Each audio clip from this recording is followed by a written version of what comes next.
possibly. Hey, what's up, ladies and gentlemen? What's up? What it is and what it is and what it is and what it will do. This is Black Man Unfiltered Network. Talk That Talk Tuesday. Y'all know what time it is. I want to say hey to everybody. Hope everybody had a safe holiday out in them streets. I hope everybody came home safe. I hope your kids came home safe. I hope everybody's just covered and good. And doing a wonderful job, and went to back to work Monday, hungover or fell out or whatever the situation may be. But again, thank you guys for being here. Hit the like button, hit the subscribe button when you come in, hit the share button with your family and your friends. Tell your grandmama and them to get their butts on over. They're not doing nothing else but watching Wheel of Fortune reruns of Wheel of Fortune and Bold and the Beautiful. So tell them to come on over and kick it with us tonight. All right. If you want to join the channel, please join the channel. If you support what we do, guys, go ahead and hit that like button, that subscribe button. All right. Go ahead and hit that right now. So somebody said happy belated birthday. I didn't tell nobody.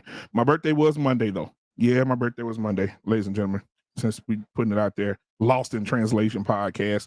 All right, so let me go over here to the sanctuary, see who's in the church tonight. We got Convo and Chill with Tommy B in the building tonight. He said, "What's up, fam? Bam." All right, we got Blue Animated in here with her crazy. Let's see here. We got Lost in Translation in the building tonight. We got What We Know podcast in the building tonight. Y'all already know what that is. That's a party right there, guys. We got the Queen in the building tonight. Queen Smiley Rules is in the building tonight. Come on.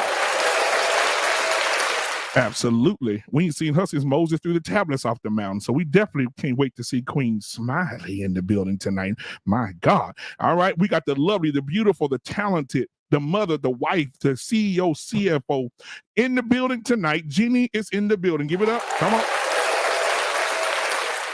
All right. We got Derek Mason in the building tonight. Kinfolk. What it is, boy, and what it will be. Derek is in the building tonight. Thank you for being here, my brother. All right. We got Carl's Carton here. Salutes to BMU and the fine community. All right. Who else we got in here? We got Cody is King. He said, hello, chat. All right. That's it for right now. We're looking to get more people in here as we continue to get it in and get it on. All right. So, ladies and gentlemen, I want to go ahead and bring up everybody tonight. First, we're going to start out with the ladies, ladies first, okay? First, I want to bring up Newt to us. Hopefully we can get her to stay on, okay? Hopefully we can get her to start coming so I can go ahead and throw her in this intro real quick. You know what I'm saying? But first and foremost, we want to bring in from Houston, Sharice is in the building tonight. Let's give it up. What's going on, girls? All right. Now, listen, I can't do it without another Houston girl in the house tonight. All these Houstonians in the building tonight. Let's give it up for Beautifully Animated in the building tonight. Happy birthday to you. Let me drop her back down. Because the way you was holding that microphone to your mouth, it was kind of Geo-Scottish, okay? It's kind of Geo-Scottish. Don't do that no more. Somebody gonna be in your DMs. All right, ladies and gentlemen. Also, we in the building tonight. We got Queen Smiley in the building tonight. Let's give it up for Queen Smiley in this thing tonight. Oh, yes, Queen Smiley looking lovely as usual. Ladies and gentlemen, the co-host of this evening, give it up. Coach K is in the building tonight. Yay, happy belated. I didn't even know. Yeah, it's just another day. It's just another day. We still remember from last week. It is it's not just another day. Okay, time out. Because me and my babe was having this conversation early. Birthdays are the best days to celebrate. My favorite holiday of the year is my birthday. That's your personal holiday. Thank you. Followed by Christmas.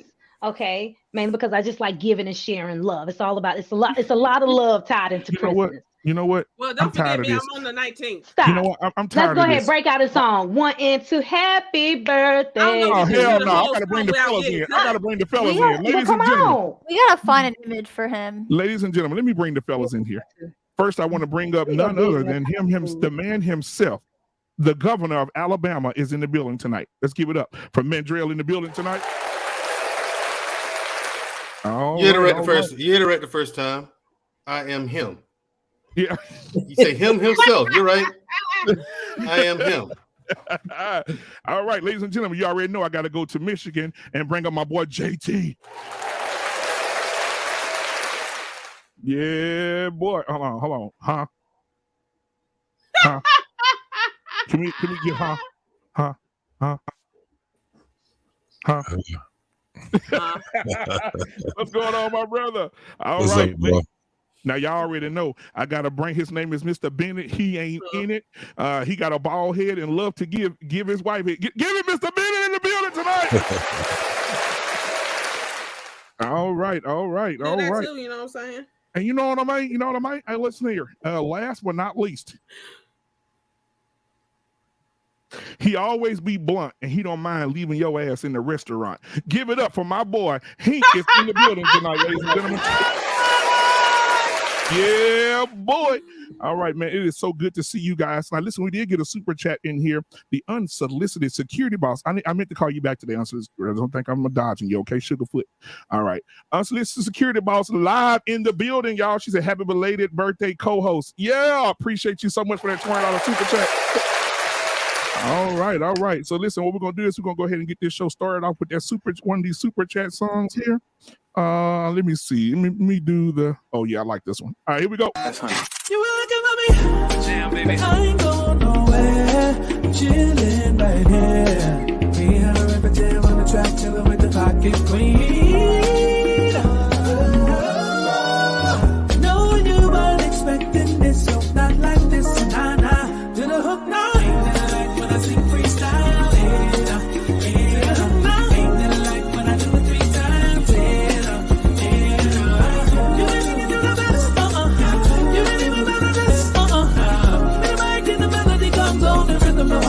Can't let it go, no. Ooh,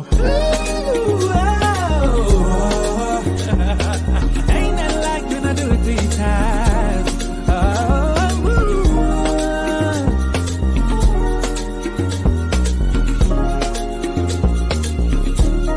That's honey. All right. Thank you so much for that, unsolicited security boss. I appreciate you. All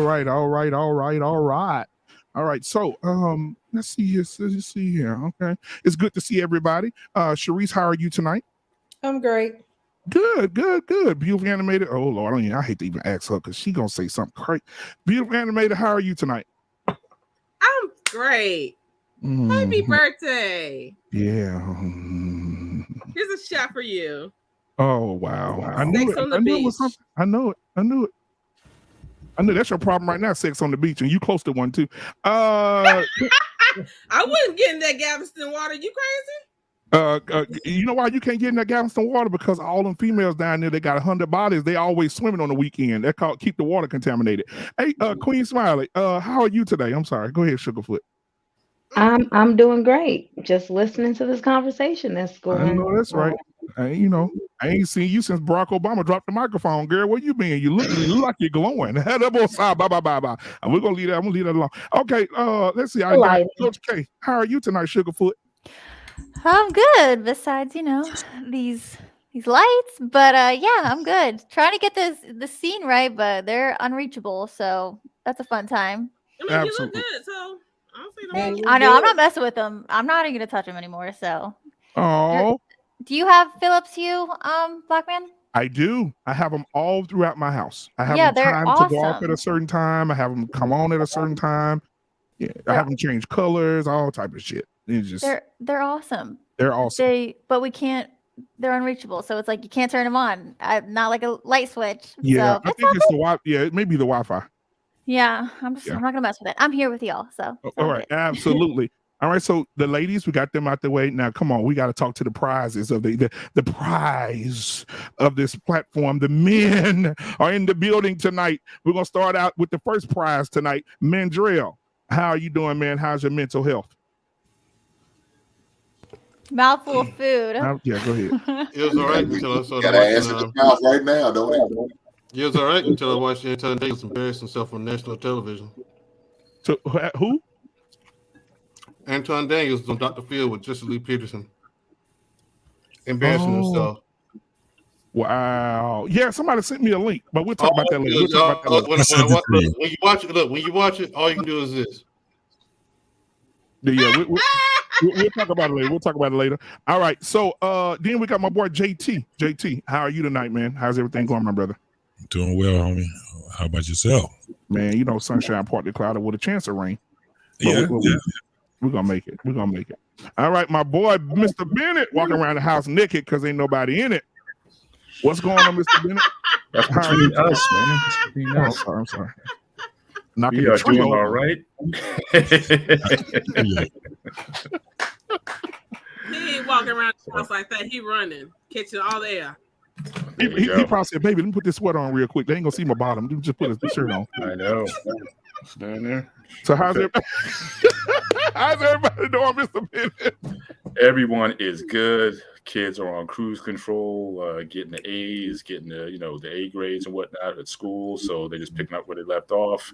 Good time having everybody in the house, and everyone's all doing their thing. A couple more weeks before winter break, so it's just clicking. All right. Hey, listen, man. The man himself is here. The man that's always blunt and don't mind leaving your ass in the restaurant. The host of The Basement himself is here tonight. Don't get no autographs now. We live. Wait till it's over. Hink is in the building tonight. What's going on, Hink? How you doing tonight, brother? That was good, baby. It's all good, man. Just came from my son's basketball game, so it's all good. Did they pull one off? Yes, sir. They won. They ended up winning by 20. Shout out. Shout out to baby Hink. All right. Yeah, he got his keys to the restaurant too, I bet you.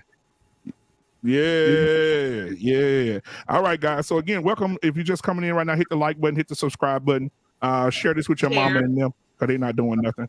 All right. So if you want to join the channel, hit the join button. If you want to give a super chat, go ahead and do that. And if you want to hit the Cash App like Black David just did, thank you, Black David, for that Cash App. I appreciate you, my brother.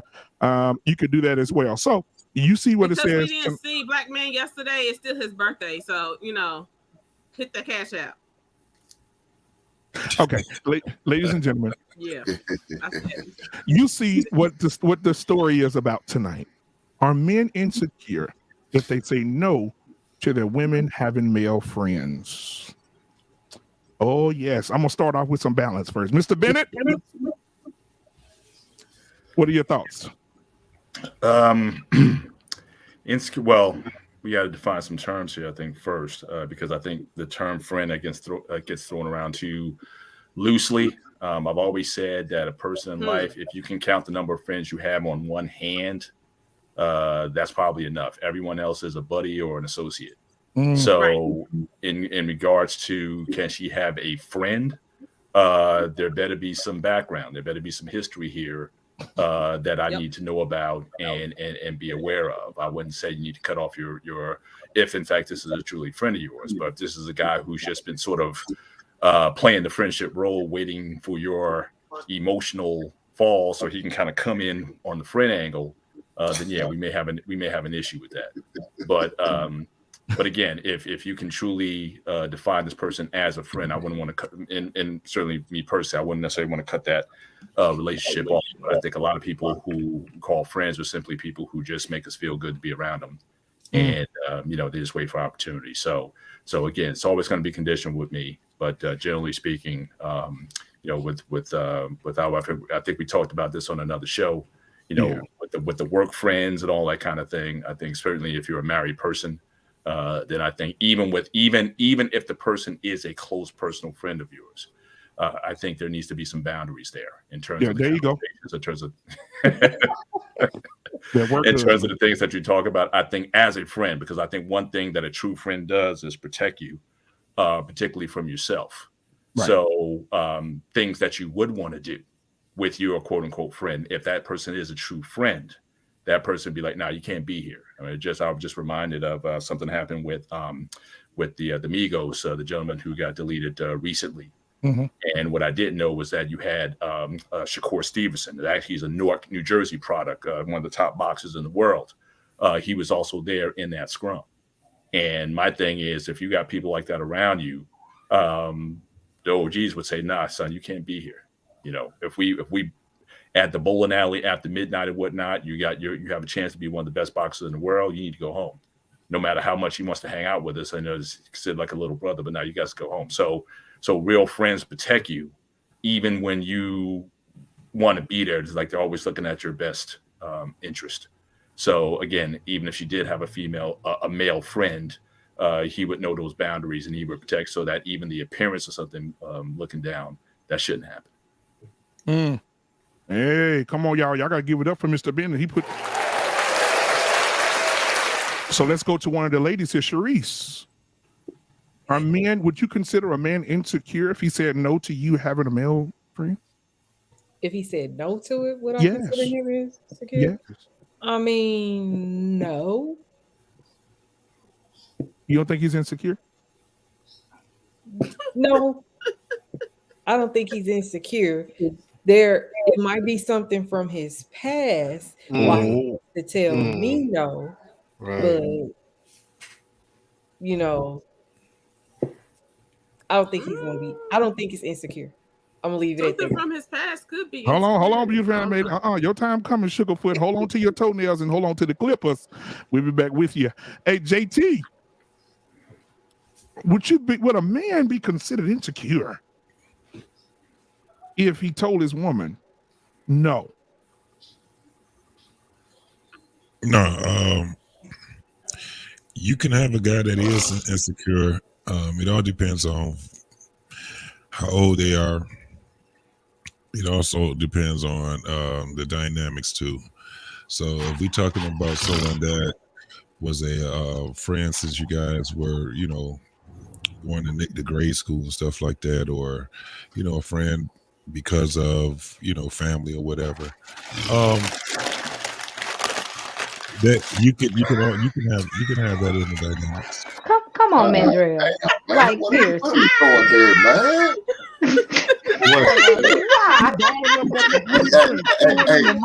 Black man, you like the biggest fat man moment. That's the biggest fat man moment ever. He looked bad, bro. Okay, I'm gonna watch it. Mute his. Okay, go ahead and finish, Sugar. I'm sorry, JT. I thought there was a lady. Did you just call me? I thought I was talking to Sharice. My man. Tonight is gonna be real ugly, man. I see it coming. Go ahead, JT. Damn. If you. So for the most part, if it's just, if it's one of those type of friends where, you guys were a family friend or whatever, and he's not impeding on, our marriage, and he's not trying to be calling you every day and y'all not texting every day, and, he's just a friend. He's just like we were saying, an associate, buddy, somebody that, those are just dynamics. But if we talking about somebody that's talking about this is my friend and they sitting there and, like we talked about before, work husbands and, cats that you out here texting all day, every day. Y'all talking he wanted the girlfriends, right? He may ain't none of that happening, and ain't no man insecure on that. Not at all. I don't think that he's insecure. Now, beautifully animated, grace us with your presence. Is a man considered insecure if he's talking to you beautifully animated? And he tell you, listen, I don't want you talking to Hink no motherfucking more. He ain't your friend. What no? What happens next? Well, her question different. Hey, Sharice, if you want that question, I'll give it to you.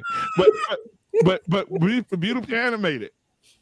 What are you saying to him if he say no? I mean, I gotta respect him, first of all. But like, the thing is, I said it last week, dude. But as far as insecurities and stuff like that, it really depends on the people involved and on the type of relationship, like the type of friendship. You know what I'm saying? How long have you been friends and stuff like that? And has this person proven themselves to be a real friend and not an associate and stuff like that? Because associates and other things and stuff like that, that's not a real friendship anyway. Okay. Now, I'm gonna let the brother Mandrell, your thoughts. Are you insecure, Mandrell, if you tell your woman, nope, no male friends? No, I am not. I'm not insecure if I tell her that. I'm telling her that for a reason. then and I'll explain it to her, but I clearly see something that she doesn't. And that simply is what it is. You know, the whole male-female friendship thing, like the thing is like this: if you're in a serious relationship, like a marriage, or you're engaged, things like that, to where you plan to spend your life together, your significant other is your friend, and that's the only friend you have. Everyone else is in a different category. You know what I'm saying? Your husband is everything you have. He's your friend, your counselor, your motivation, all of that. But that's the only person who lover. But that's the only person who should have that that title is a friend. But it's included with a whole lot of other stuff too. Your mother's your mother. Your father's your father. Your brothers are your brothers. Your daughter is your daughter. They all have different titles. But other male friends that you had before me, those are now acquaintances or associates. Like the government classifies them. Known associates. Coach K. Black Man Unfiltered. Paul Bennett. Queen Smiley. Hink. Everyone on this panel. JT. You guys are known associates of mine. You know what I'm saying? A friend is something completely different. A friend's a person you confide in. And if you're married or in a serious relationship, you shouldn't be confiding in anybody else other than your significant other. That's the only person who knows your secrets and your dreams. You invite other people into something that close and intimate, you're only inviting trouble in your relationship. Mandrell, I like that. I like the fact that you said a mom is a mom. So when you look at, it's just like looking at your mama. That's your mama. Now every other woman, okay, she's mama-like. She got mama qualities, but ain't nothing like mama. It ain't your you mama. Can't replace mama. And I think in relationships, it should be the same way. This is husband. Right. Ain't but one husband. You know, and ain't nobody gonna come replace him. So I'm not finna be, going to lunch and we get into that in a minute. Who ain't went yet? Because I know I'm waiting on some hell. Queen Smiley, you can go ahead. Are men insecure, Queen Smiley? I don't think men should be considered insecure because they have concerns. Concerns and insecurities are not equal. Right. So I think they shouldn't be included because those concerns are valid. Am I echoing too? Is it just my ears? God. Everybody just mute when somebody's talking. We're gonna figure out who it is. It could be just me. I'm probably just extra sensitive to that. I've been having a lot of sinus issues lately. Okay, I'm sorry. So but yeah, so Mr. Bennett said it earlier, like those backgrounds and conditions need to be shared. They need to be cleared. The math needs to be mathing, the story needs to be adding up. And then nakedness, they should have never been together at any point in that relationship to be considered even a close acquaintance for that matter. But out of respect for your man and his concerns, like they're valid. And so trust initially is key and foremost. So having to have trust in your relationship before you start touching those external relationships, that has to be solid. So having a relationship built with trust before you start even including everybody else. I was listening to the Barbershop the other day, and Hink said something in the Barbershop. He was like, look, when you with somebody, when you in that relationship, that's your person, that's your family. Everybody else, mom, sister, brother, everybody else outside of that, between the immediate family, everybody else is extended family. So build that family network, build that trust within that unit first, then work on those outside relationships and how those work into y'all's relationship, because that core family is the most important. Oh, okay. Thank you so much, Queen Smiley, for that. Last but not least, Mr. Hink, what are your thoughts? Or are you an insecure man, Hink, because you told her no? No, ain't nothing insecure about me. I've been insecure since I was a baby. Say about the 5th grade. When the girls used to tell me my lips was big, my nose was fat. And then I grew up. And everything else worked itself out. Yeah. But no, I'm glad to see my little brother Mandrell reading the book of Hink, chapter 5, verse 2 through 10. Come on, he preaching tonight. Let me get this music ready. That, buddy. I'm glad to see that. Glad you tapped in. Break bread with me. Nah, I don't believe in that. work husbands, work wife, male friends. Nah, we're not having those. Like you said, what you did before me is out of my control. But once I came into the picture, all that shit shuts off. I'm questioning everything and their motives and their agenda. Because like I said, that dude looking for that crack so he can slide on through. I know it hurts, but you got to let him know. Either you let him know or I will. So you rather be coming from an old friend than your new friend. I love it. Now listen, I want to bring this up because this is very controversial here. I want to make sure I say something. He says, let's start to get beer. What's up, Queso? So listen, I want to say this. When a woman says, this is a test, I want all the fellas out there. If your woman says she got a friend, it's a male. I want you to do the phone test. And what I mean by that is I want you to tell your wife or your girlfriend, your significant other, I want you to walk up to her and say, okay, he's your friend. All right. About 9:30 tonight, I want you to call him. And I want you to call him and say, hey, listen, Black man is just not stroking it out right. And I'm just tired of it. And I just really, really need some good sex tonight. Is it okay if, can you do that for your girl? And if that nigga say, oh yeah, where we going? You know what he was there for. Now, that's a good test. Run that test.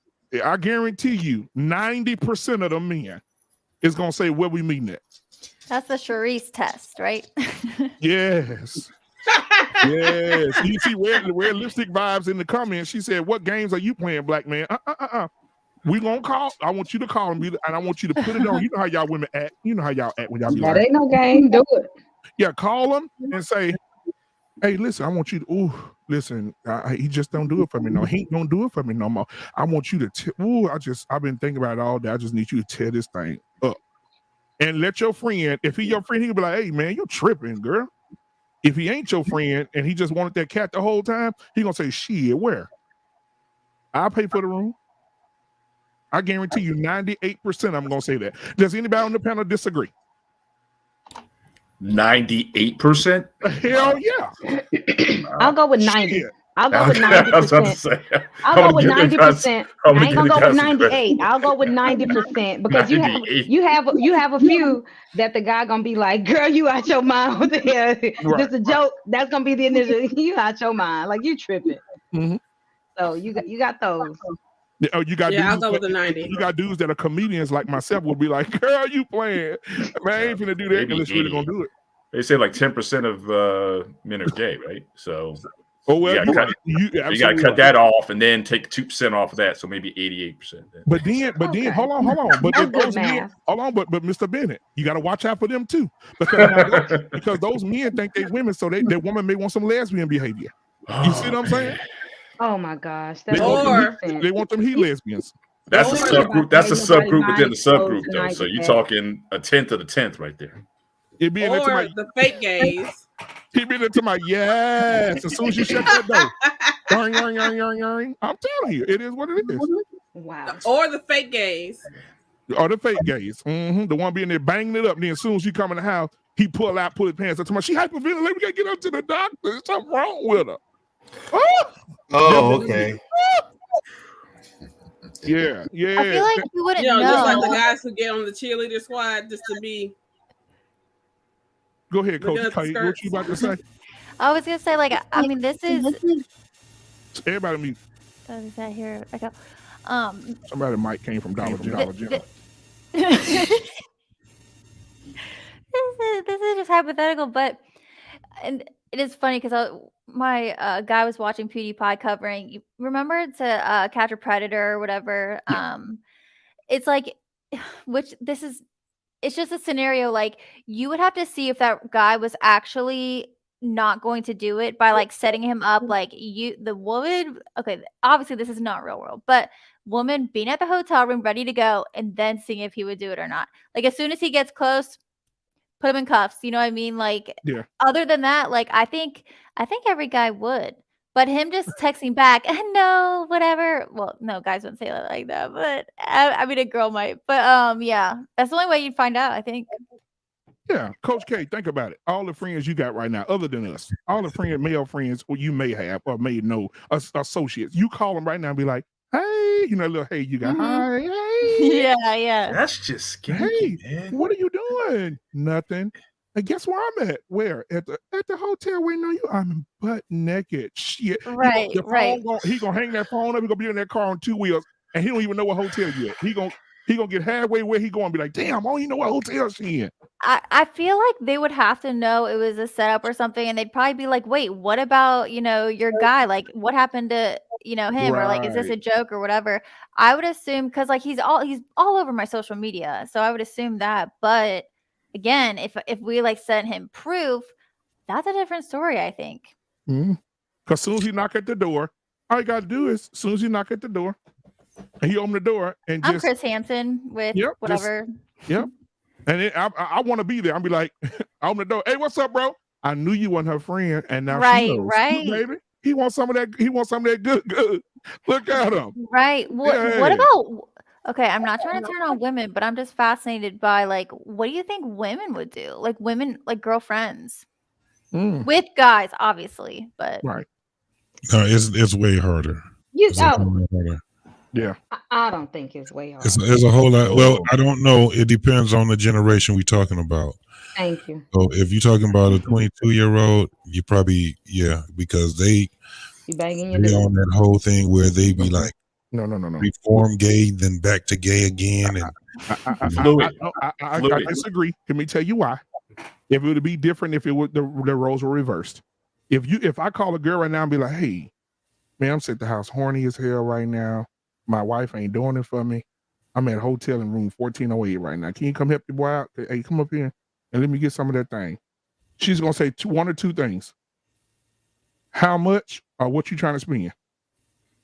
Ain't no woman. Hold on. No. Here's the thing. There's so many slut buckets out there. I'm sorry. Not to judge all women, but that would not be. Boy, you so crazy. What you talking about? That's the response. But here's the thing, though. Also, here's the thing, though. Y'all got to keep this in mind. That's only a chick likes you.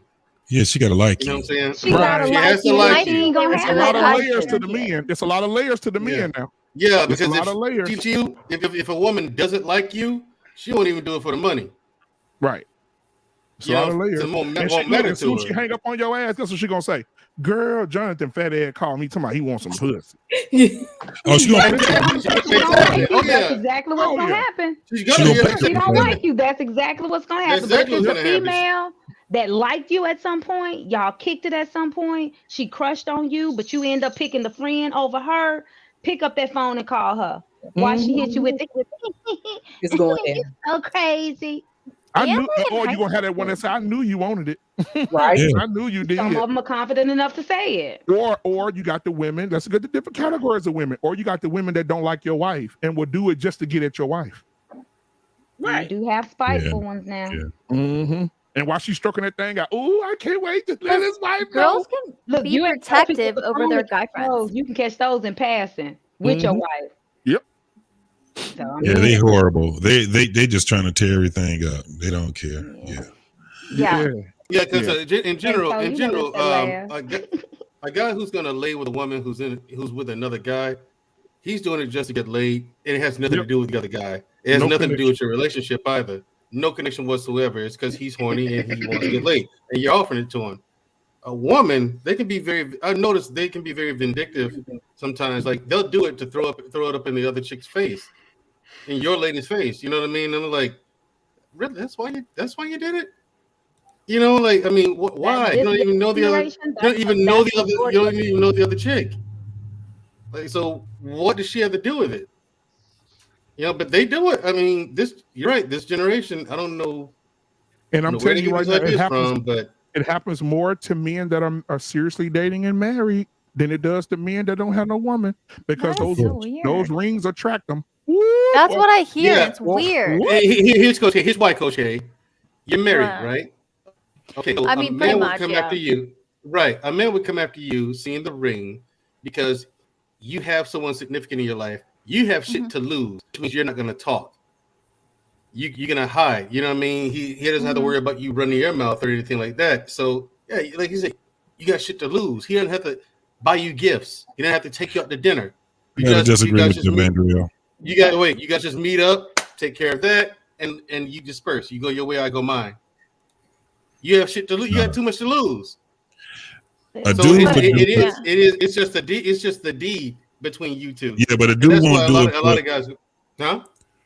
A dude won't do it because you ain't got nothing to lose. First and foremost, no, because you had something to lose. It's because of what you said at first. It was opportunity. That was it. He doesn't have anything because think about this. You know how most dudes get killed because their wife want to have one of those I need to tell you to clear my conscience moment. And a lot of women would tell their husband or boyfriend that they did something that they were ashamed of and they needed to clear the air. And they end up telling this man that they've cheated on him. And especially if you were the best friend and they say, we only did it once. They do all this clarity shit. So men don't do it because you don't that you got shit to lose. That ain't why men do it. They do it because it's just opportunity is there. Yeah, the opportunity is there, but here's the thing. Also, he's not obligated to do anything for her, JT. So she's more appetizing.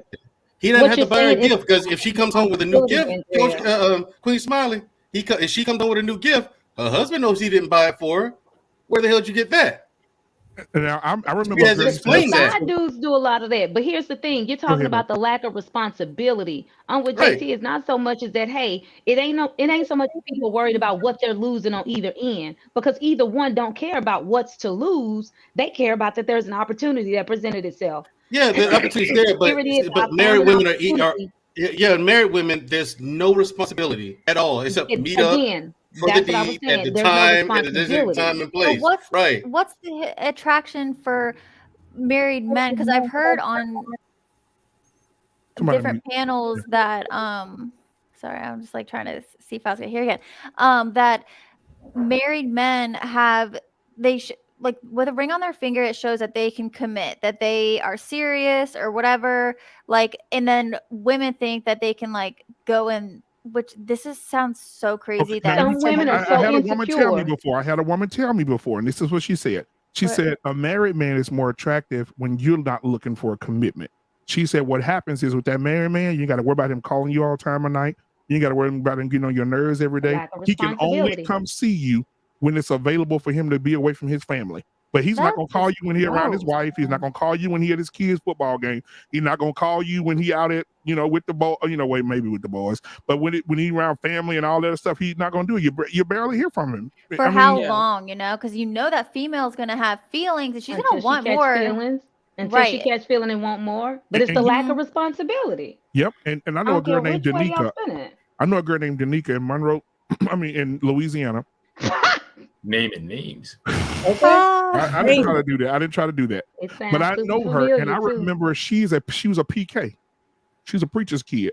And I remember she used to give that thing to everybody. And all the dudes was like, dude, the best sex I've ever had, best head I've ever had. That girl is amazing.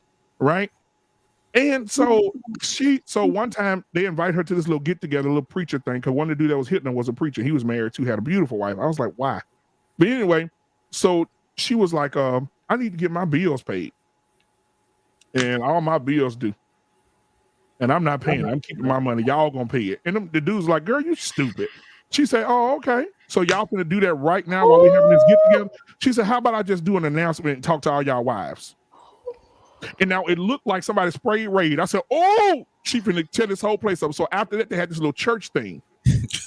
And so during testimony, they say, anybody have a testimony thing about it? She said, I got a testimony. Every dude that hit her was in a church like this. They were sitting with their wife and their kids, and they was like this the whole time. Like, please, Lord, don't let her testify about me. Like real talk. And so after that, her bills got paid, her car note got paid, her insurance got paid, and she brags on it. Yeah, I got all my stuff paid. Everything. I'm not paying no bills and all y'all hitting me. No. That's despicable. Yeah. But Coach K, I think the point that you're making, though, I think there is something about that is attractive, though.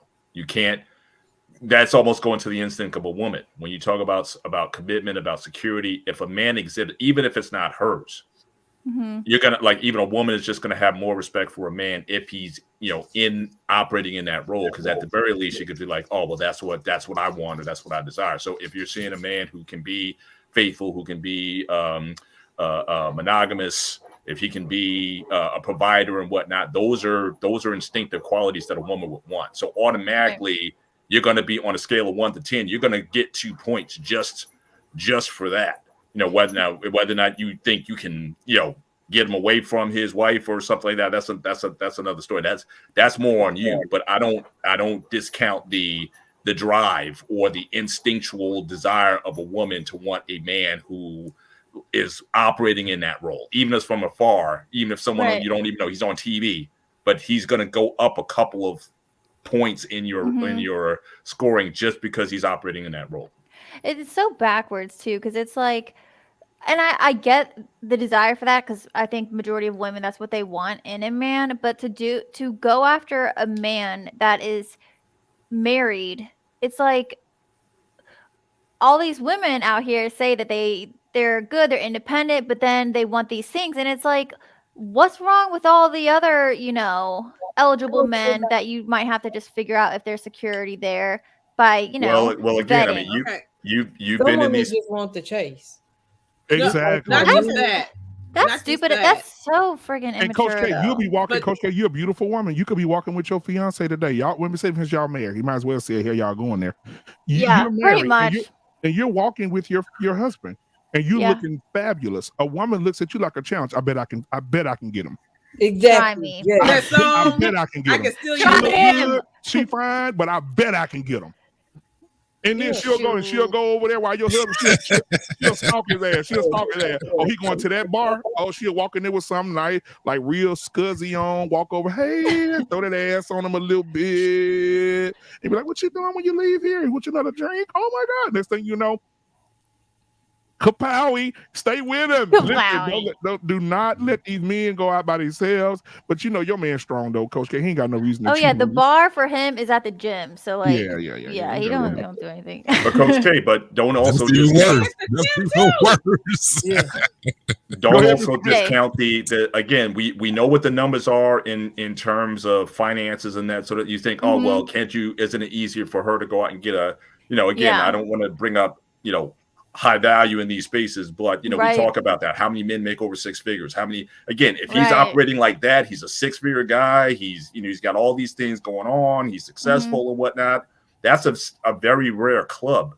So you think, so it's not easy for a woman to go in and grab someone like that. So the next, you know, closest thing might be if he's married, or again, if you see a crack or a fracture in a relationship that you think you could possibly exploit. There's some who might be desperate enough to do that, but they don't all grow on trees, unfortunately. Shout out to Lost in Translation. Literally, me and my sisters will go out sometime, and I have a little ring that I will put on my finger, and I will go out and act as if I'm engaged. And so I'll pan the men off on her. And so that's worked a couple times. Now she's gotten hip, so now she carries a ring with her too sometimes.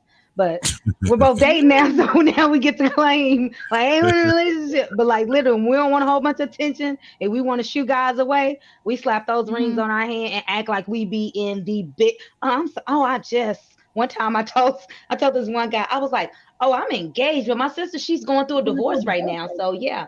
Just you can talk, but that was the funniest thing.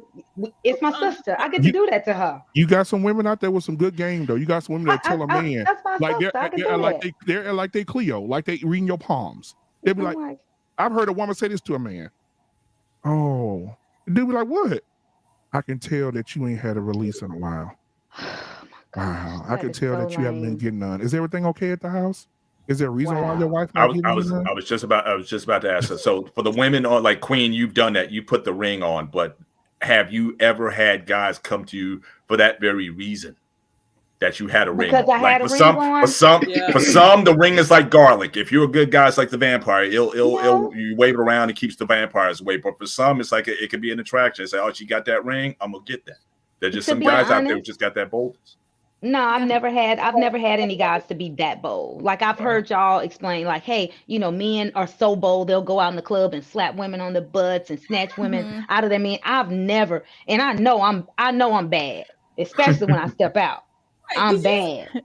But I've never had any issues like with guys being so aggressive. Now, granted, back in the day, I can say that I was a little bit of a predator at some, so not so much as a predator, but I know I've grabbed men butts before in the club. You know how you sneak by and get a feel? Like I walked by a man and grabbed his beard. I was just saying. I mean, I have to be honest and own my stuff, Oh Lord. I'm a bold with my guy. I tell him exactly how I feel when I feel it. I've always been. So you like playing with your man? You like playing with your man ass? Let's make that clear. No, that's not what I said. Oh, okay. I said I passed by a guy and filled him up. When they did the whole Me Too movement, I was like, don't let him come for me. Beautifully animated back in the 90s. Absolutely. Club Bentleys in New York. It was all bets are off. I'm just saying. Return of the Mackin. But all bets are off. Remember, there's a thing for people. It doesn't matter the sex, men or women, whatever. But the attraction to the forbidden fruit. Go to Lost in You want Translation's what you last can't have. message. But hold on now. We keep calling it forbidden fruit, but it's not. It is forbidden. No, it ain't forbidden. It's bitten fruit. Everybody done bit out of it. Listen. They got a ring on. I haven't been off of it, and I won't either. Yeah. I ain't never tried to talk to a married man ever. It's I never tried to talk to a married woman. Yeah, how do you don't know if they married? Most men will slip those rings off. When I was married, but my husband literally took his ring. I'll be like Inspector Gadget. My husband took his ring off when he went to work. He did not wear his ring, and when I caught him cheating, I end up star 69, and I think he was star 69. That's how you clear the number back in the day. It was star 76. 76. So whatever it was, tell you how many times I did it, right? So he would do the number. So he would do that.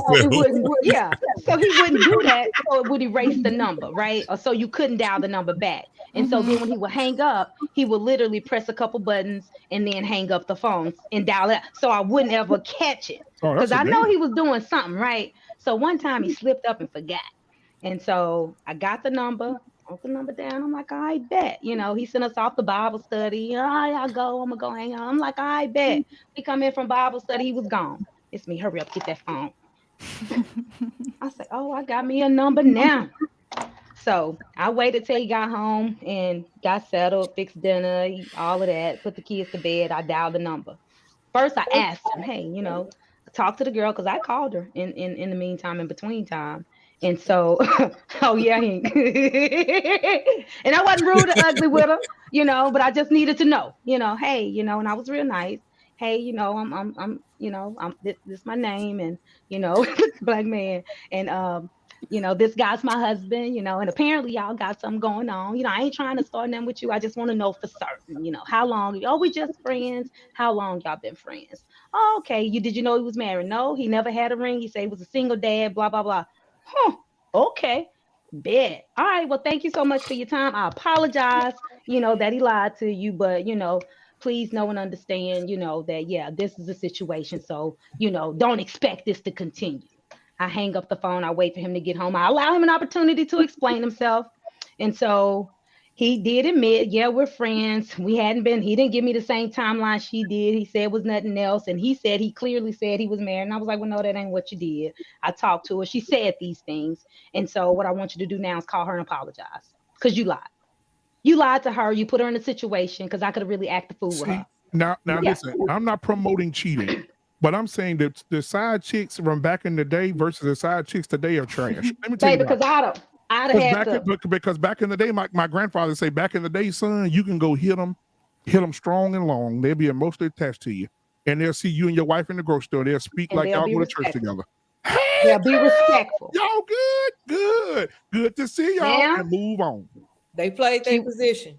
She was respectful. And I gave her that pat. Look, baby, I ain't trying to have no smoke. But even I the made side chick, okay, Queen Smiley, I want you to do something. I'm gonna play the old school lady. You do what you just get back on the phone. Watch this. Ask me them same questions. This is what they would have said back in the day. Ask me questions. Hey, ma'am. Uh-huh. This is Queen Hey, Smiley. ma'am. Yeah. Hey, ma'am. Who you calling ma'am? Who you calling ma'am? I'm 22. Go ahead. I am not nobody's man. This Queen Smiley. I got your number at my husband's phone. Can you tell me about y'all's relationship? Yeah, I was talking to your husband about mowing my yard. Do you hear me? God damn. Oh, okay. Yeah. Yeah, he was out. He was over here, and I need somebody to mow my yard. How you get it? How he get to mow your yard? Where you get his number? Because listen, normally my nephews mow the yard, but they not here, and so I saw him in passing. Like, you know, it's a small town. I saw him, and I know this man could probably mow my yard. So I said, hey, listen, if I give you a few dollars, with your mow my yard. So I gave him my Who number people though? when he was available. And you saw him passing through your neighborhood. Yeah, I said, hey, who you stay by? Huh? What neighborhood you live in? Where you stay by? I'm in Booker T. You in Booker T? Yeah. On the south end or north end? But you know, we already know who in. You know what Bobby them say? Yeah. Okay. Yeah, baby, and that's ain't nothing. Okay. Come on now, you ain't nothing. I respect you. I wouldn't do nothing with your husband, baby. Don't do that. Okay, I appreciate it. I just wanted to check because I saw this number in the phone. I ain't know this number. You know, people say in the phone back then. In the phone. Yeah. I gonna say phone. And guess what? And guess what? After that, she gonna call him and say, "Hey, she just called me. You Watch hear out me? for her." Yeah. I'm old school Yeah. women. You Look, hear me? old Them old school side school, they chicks gonna give look a out head. for their men. People are Shirley people these days. That's what we call it now, Shirley. Yeah. Here's the thing, though. People getting Shirley nowadays. I ain't got no time for that. Queen Smiley, like I hear you, but I mean, my what's that question old is, song? What's that old song? Woman to woman. Big right. But Queen Smiley, my question is, why did you tell her not to expect it to continue? Like, this is where you and I would differ in handling it. I would have just asked my question. She said, "Okay, cool, thank you very much." Because I knew I was gonna make him call her later. I was gonna make that real offer for both of them.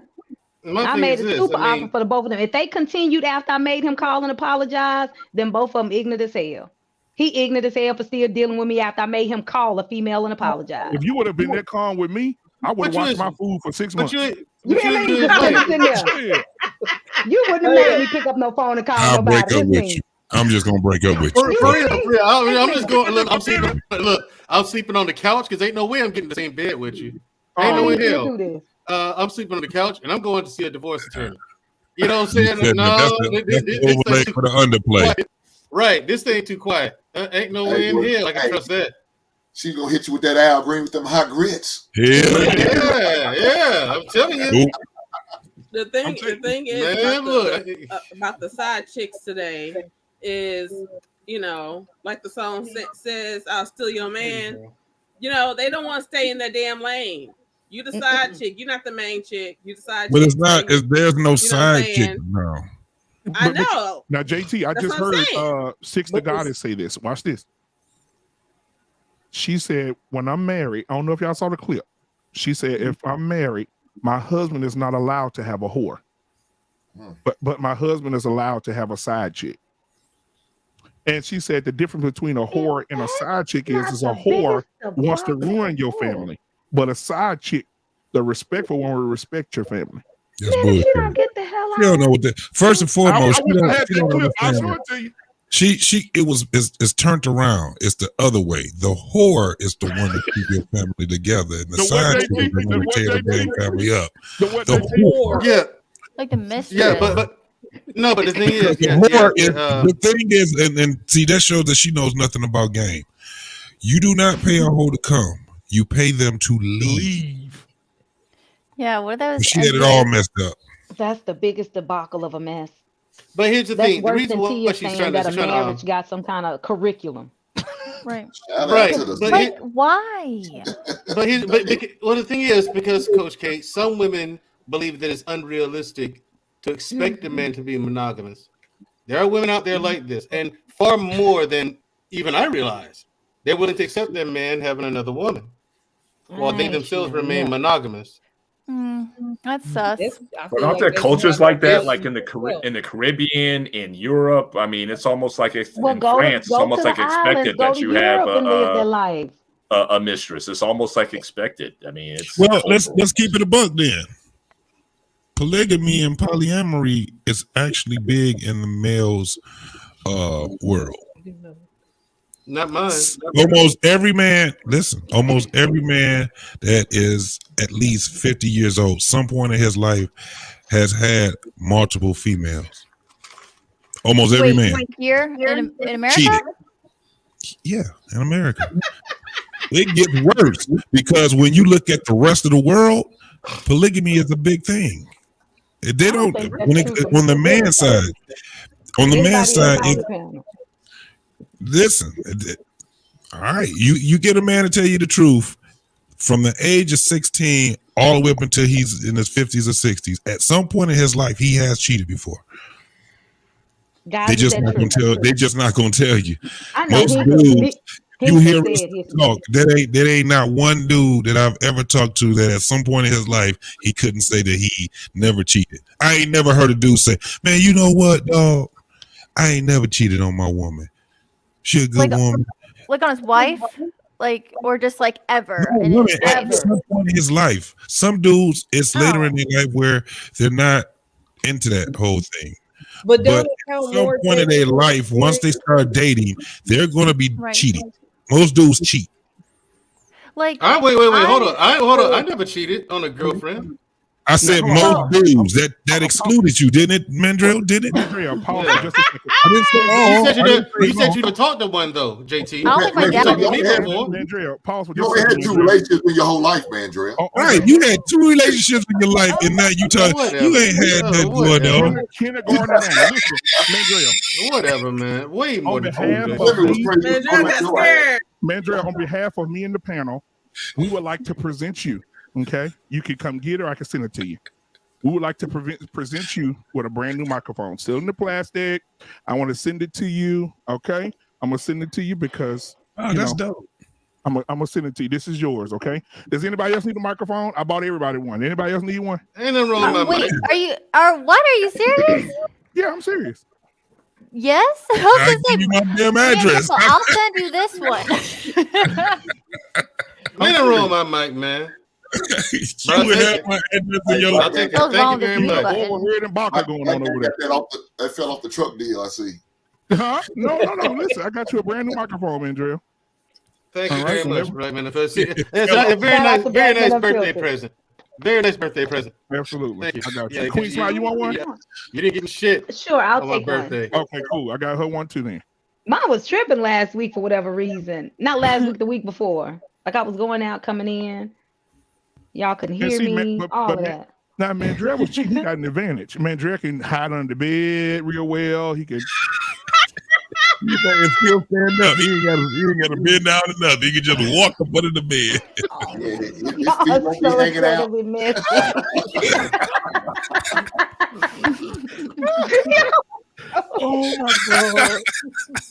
Oh my god, bro. That's terrible. But so Coach K, she really means what she's saying when she says that she doesn't understand why these women target these men, but they really do. A lot of women target men, especially the women that talk about their husbands a lot. Yeah, you know, it's like Very true. Why do that? Oh, she think Mr. Bennett. Look at girl. She always talking about Mr. Bennett. This Mr. Bennett. That girl, I give Mr. Bennett. We gonna see how faithful he is. Girl, I give Mr. Bennett this pussy. He'll be over at my address. You see what I'm saying? That's what they say. I'm telling you. Especially the ones that share on Instagram, Facebook, on social media a lot. Those that share the relationship on social media a lot. And that's the thing I noticed because you don't see. Queen Smiley, remember they say the ones that share a lot, they really ain't that happy. That's why they posting it. Baby, they try to convince themselves. Right. That's but I don't see a lot of women sharing. Period about their significant others. Right, and really the other way around. Like if you ever worked in a corporate office and you ever see you go to like a desk or a cubicle, you'll see kids, you'll see the dog, you'll see the parents or whatever. and you know these people are married, but you'll never see like, or if the husband's there, it'll be like in a family picture. But how often will you actually see like a picture of his wife looking nice or sexy or whatever on his desk, or likewise the wife showing? It's like, for some reason I don't see a lot of that. Used to bother me for years. Every time I used to see it, that it's very rare where someone will put a picture of their spouse looking their best on their desk. Why is that? I have no idea why not. Because just like now at those company parties, those men be praying, "You seen Bill's wife? Oh my God, she's hot." Right. You know. Now, also there was a point in time where family presented you to be a little weak in the what's the word, corporate world, because you had somebody to go home to attend to. So people didn't show that part of themselves, because guess what? If you had a family to go home to, you had a wife to answer for. So you couldn't work some of the hours that other people, you couldn't put that best foot forward that people thought that you had to do. So a lot of people kept that out of their employment. I like that, but not kids though. Not kids. I say kids. You can have kids. You can have a shrine to your kids, like all over And your your cubicle dog. walls or whatever, and your dogs. But your man or your wife, that's like almost taboo. It's like I was one of the few guys I can count on one hand, and I know hundreds of people in my office when I was working in office who would actually show, like I said, a single picture of their wife looking, back lovingly at them, or some hot shot or some nice dress or something that really showed their spouse off. Yeah. Hardly ever. And you know why, Mr. Bennett? Because when those white boys get drunk at them parties, they act the like first thing they're gonna say is, "Oh my God, did you see Coach K on that desk?" And don't bring her to the Christmas party. So again, don't bring her to the Christmas party. If you bring her to the Christmas party looking good, well, Coach K walked through the door. Oh my God, got a pair of titties, make you want to stand up and beg for buttermilk. Coach K, if your husband has got you all plastered all over, talking about you 24/7, you show up at the company Christmas party looking, the way you're supposed to look, then you're going to put their hand in the small of your back. Mm-hmm. Well, bring you in. You can't even put a picture on your show without the dudes in your I know. imagine? Can you imagine if you put on a fitted dress and woohoo? We have a military ball the first time we're ever going, because they're actually like doing something for it. So, to be a leader and to make, be a good example so his guys will go. We're going. So I'm like, oh gosh. But I'm excited to go though, because we've never gone. We've been together 5 years. Coach K, okay? Please don't. I cannot. Yeah, you want to dress conservatively. For sure. Yeah.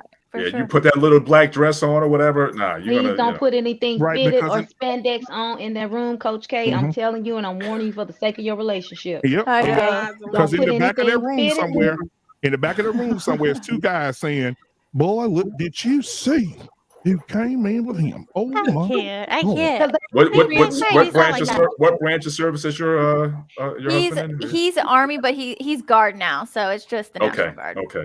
I don't know. JT, the Marines, I don't know. The Marines, hey, JT, who's the worst? Marines or the Navy guys? Who's the worst? Marines or Navy? JT, I can hear him now. Marines. JT, I can hear him now. JT, I wouldn't mind letting her. Hey, I wouldn't mind letting her put me in front lean rest position. Move. I cannot. You know I'm not lying. She said move.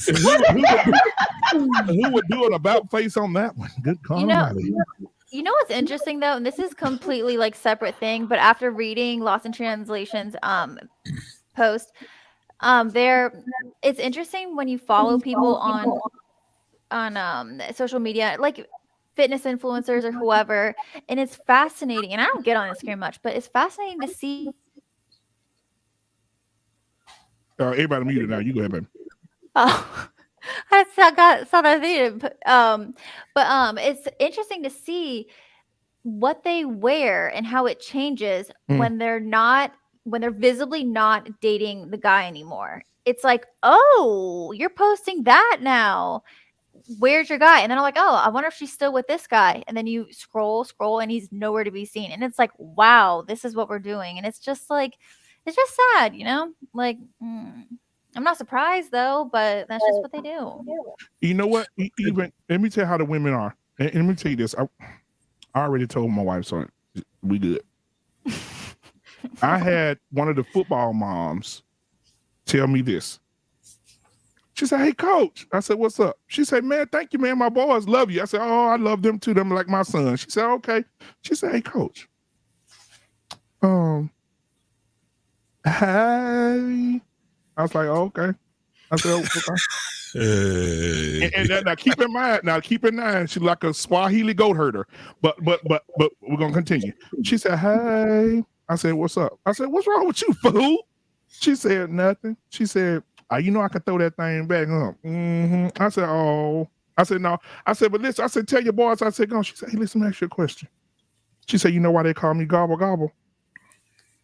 I said, "No, I don't know why they call you that."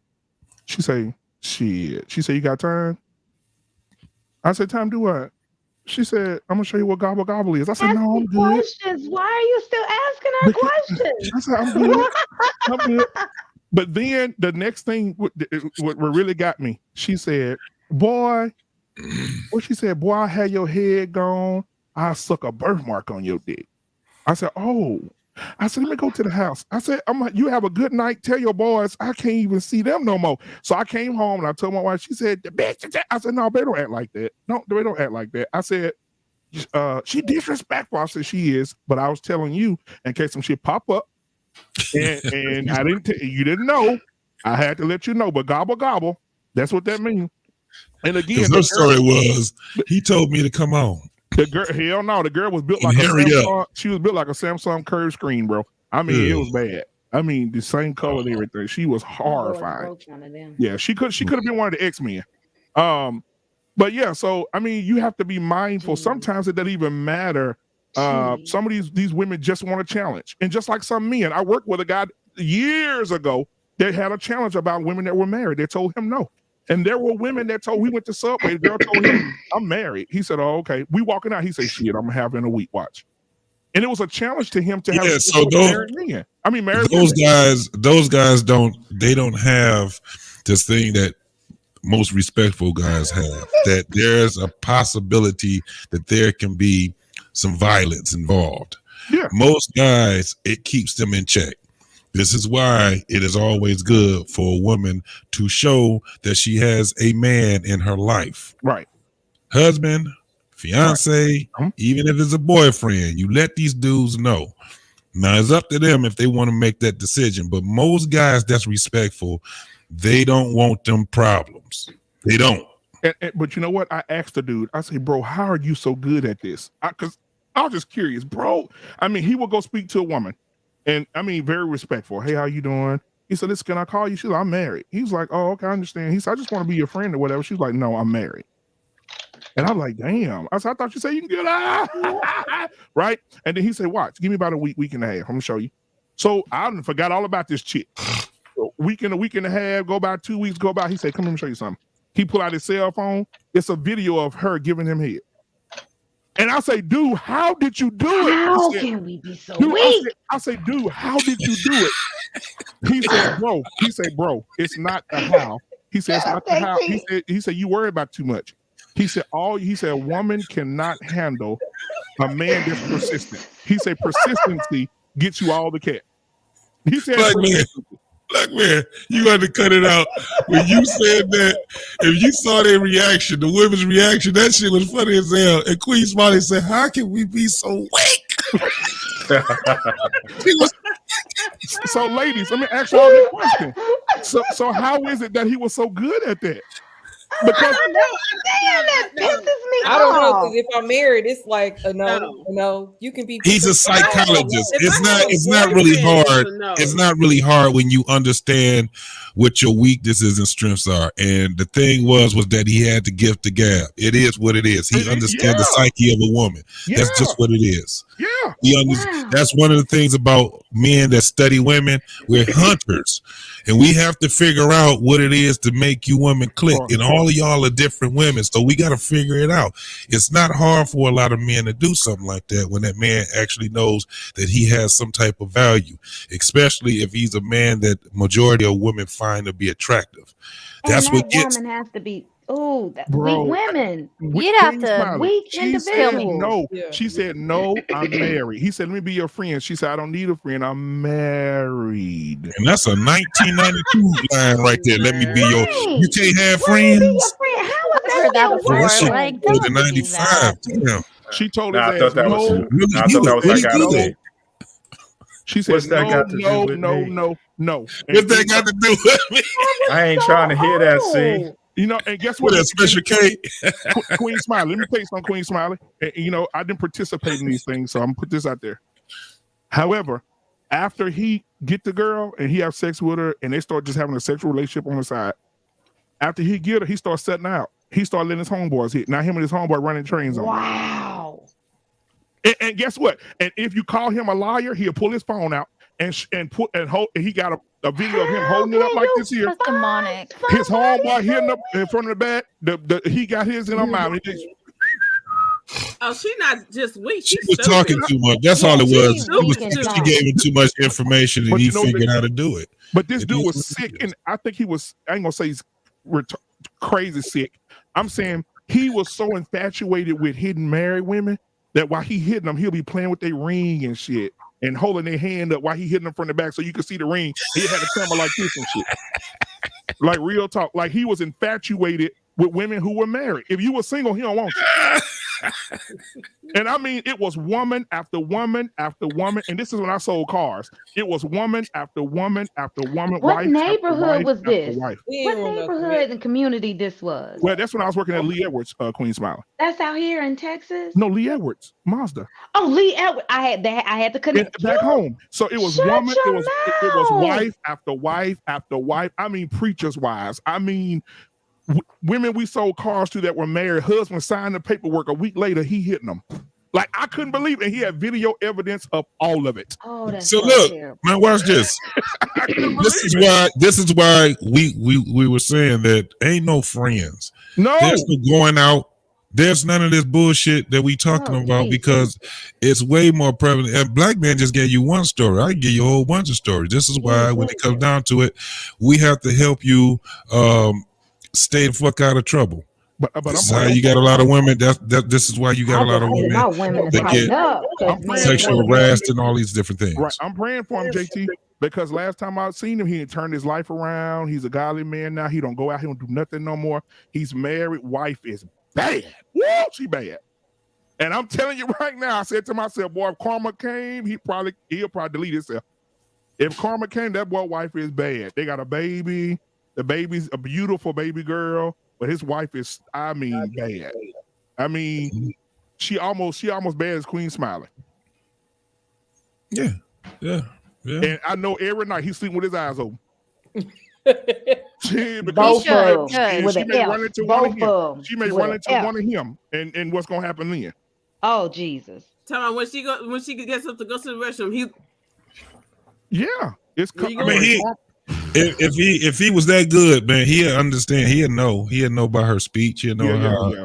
You know, he'd know right He'll off the call rip. it when it's happening. He'll know when she thinking about it. But Queen Smiley, he said it. He said there ain't. He said if you're persistent, because he was a reader, he was an avid reader. So he was like, yeah, you know what? What's the little fucking dude name? Ain't no The way in king back in Hades. the day. You have to tell me his name on the He used to pool. quote. He used to quote it. Oh, Napoleon. He said, you know what Napoleon said? I said, what Napoleon say? Dictator. That nigga said, he said, Napoleon said, when you make a woman laugh, that's half the battle to get her in the bed. I said, really? Yeah. And he said, when he make her giggle, he said, my dick already on her. And see that I don't even agree Oh with. my. Oh, I don't know why you I don't don't agree even with agree it. with. It's absolutely true. no. it's absolutely true. You make a woman laugh, you halfway there already. Let me pause Well, y'all right there. Let's experience, but I ain't pause gonna right do that. there. Give Let's the girl pause the right there. I get what y'all saying. I get what Right. y'all saying because that proves that you have her attention at some point. Mm-hmm. the only way yo Johnson is moving that way is if that's a weak female. Black man, do you know how many men I laugh at? They think I'm laughing at them sometimes. I'm laughing with y'all on this channel. But how do you define the weakness? Because we hear stories all the time about hood dudes getting corporate ladies in suits, but they may be with a dude, but they still getting it from the hood rat. Yep. Because on that I can explain the hood rat thing. That's a different thing, you know. Right. Well, explain it, because you're talking about charisma. I mean, in both cases, it's a charismatic thing. When you got the hood dude, you got a corporate woman, it's something different. It's like it's like, ooh. Hood guys got a different type of swag that come with them. See? Right. They got that beat up bang bang kind of stuff going on. And sometimes we just like it that way. Okay. Most corporate dudes are full of themselves. I'm just being real honest. Okay, we're honest on this panel. So it's just like a woman finding a guy that's straight out of jail. Okay. I hate to use that analogy, but sometimes that's a woman's best meat. Okay. Right, I'm just saying what I heard. I don't know. You ain't lying, Queen Smiley. Let me ask y'all a question though. Let me ask the ladies. Let me ask the prison dick experience. Hold on a minute. I have. Andrea, that's what we see. So I'm just being honest. So that's the reason why some women, corporate women, deal with some of those girls, because you have to. So the mentality of a corporate man is way different from a street dude. So a street dude is fun. He live life. He's enjoy. You know, he's comedic. All of that good stuff. A corporate dude, all he want to talk about is finance, business, money. He's so uptight and snooty. Yeah. I don't want to deal with that. Sometimes women just want to laugh and relax and enjoy. You can have that with a street guy. Okay. You can watch the Boondocks and the Simpsons and bull crap, play dominoes. You can do all that with a corporate dude. Guys, you cannot. Those guys. I want to hear from Hank in a minute. I gotta get JT had a question. JT had a question, so I want to know JT question too. Yeah, I'm gonna ask the question, but you got to understand both of those guys have value. That's what I wanted to add. Not negating. They had a certain type of value. So my question to women is this: between the ages of 16 to the age of 38, out of 100 men, how many men do you think that has access to constant sex from women? 100 men, 16 to 38. Black man was talking about that working at the dealership. Those type of guys, those are the only guys that had access to women on a regular basis. The predators were the only. I'm saying, give me a percentage wise. Would you how many you think out of 100? I was about to say 30 or 40. About 30% or so are predators that truly chase women. You know, those stand-up guys, they ain't getting like that. That dude? Yeah, I'm saying 30. It's less than 10%. Yep. Yeah. Less. You're talking about anywhere from 5% to like 8.7%. Getting regular, and what's regular defined as? On a regular. For instance, for women, it's 100% of y'all that get offered dick. They don't care how you look, how big you is, how small you are. For women, that's 100% of y'all. Out of this is the thing.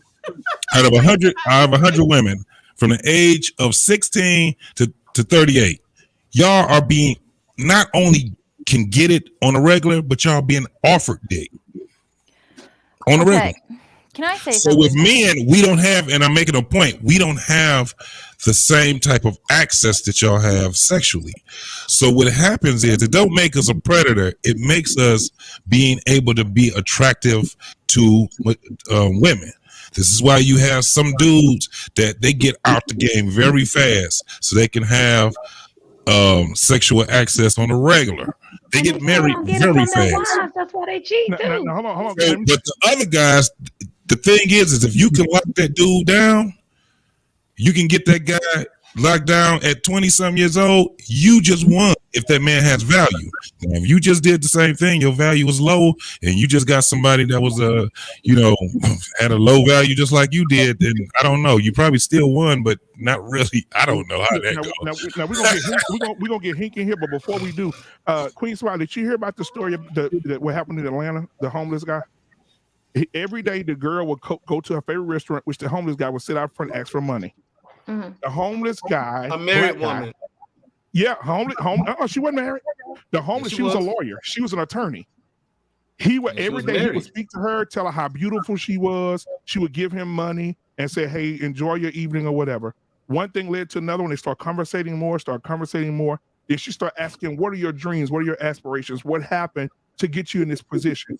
He told her his dreams, his aspirations, what he wanted to do in life, his goals, and how he got shortcutted, how things just fell apart for him. Guess what happened? 5 years later, they're married, got 2 kids. She paid for him to go to college to fulfill his dream. But and she's now a breadwinner. and now he's a medical, what do you call them people that work on the football players? The sports medicine. Athletic now he trainer. does sports medicine for Georgia University. And now they're married with 4. Now she met this man on the street, a homeless That's a man. different story. That's a different story. She shook him up, showered him up, paid for him to go to school, and now they're married and got kids. And he was homeless 4 years ago. That's a That would be Build-A-Bear. every talking point on YouTube. That's a beautiful story. So like that. I believe Shit, it. I a mean, homeless man that ain't took a a shower. rare occurrence, but a beautiful A homeless story. man, right. Yeah. a homeless man that stank pulled a lawyer. It's what I'm saying. You And I'm see, saying a rare occurrence, but a beautiful story. Shit, No, Dick it's not. stank, and he talking about, yeah, baby. Dick Snake. That's not a beautiful story. It That speaks is to the a lack of beautiful that. story. No, it speaks to the lack of that woman's intellect. That was not a It smart don't speak. decision. What? She That was not a her smart husband, decision. Mandrell, and he making Oh, Okay. I'll prove that it wasn't a good decision. Uh-oh. Put your daughter in that woman's position. She has your advice on it. What do you tell her? Wait, say that again. Sorry. I said, put his might be daughter something in that woman's position. Oh, okay. I'm sorry about that. Is he still fucking up? No, put his daughter in that woman's same position, pre-marriage. First meets the guy, he's on the street. She asks your counsel. What do you tell her?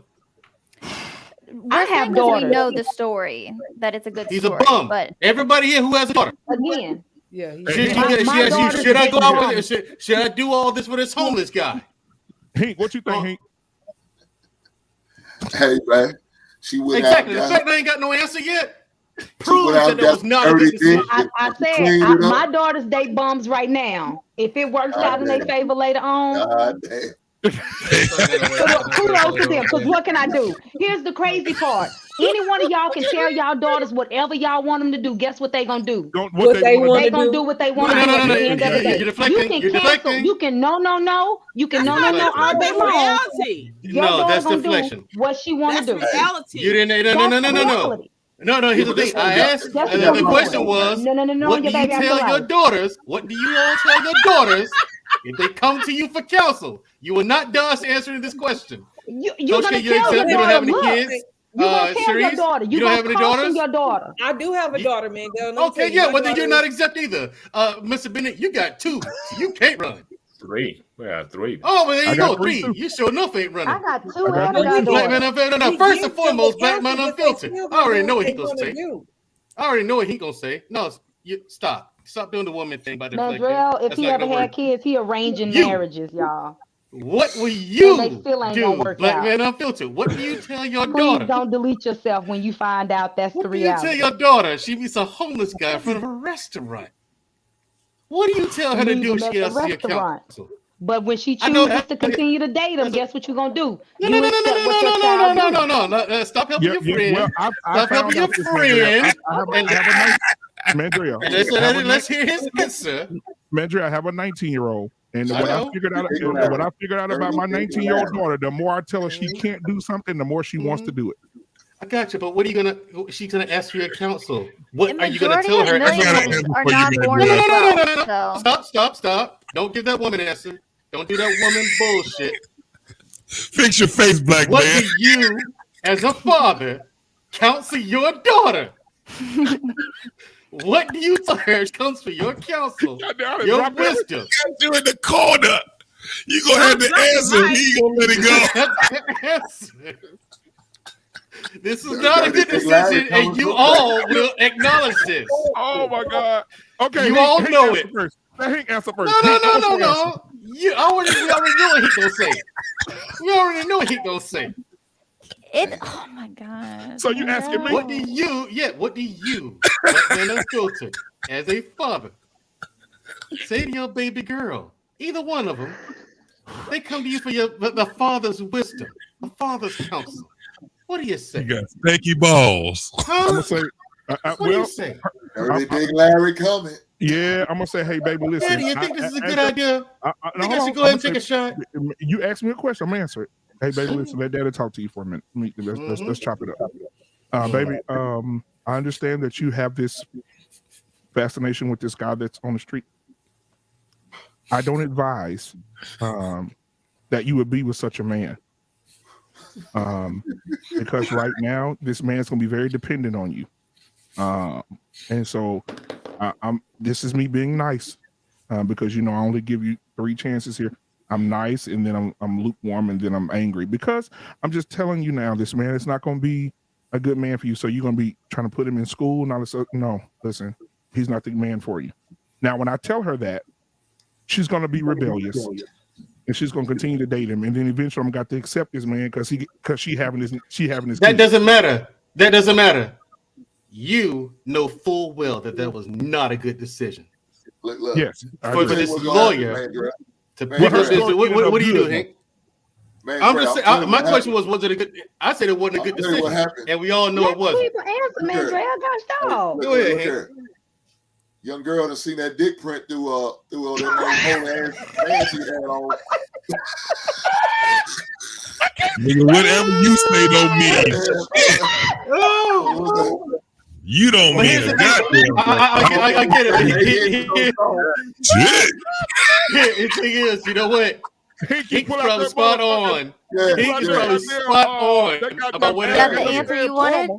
No, that wasn't Coach K.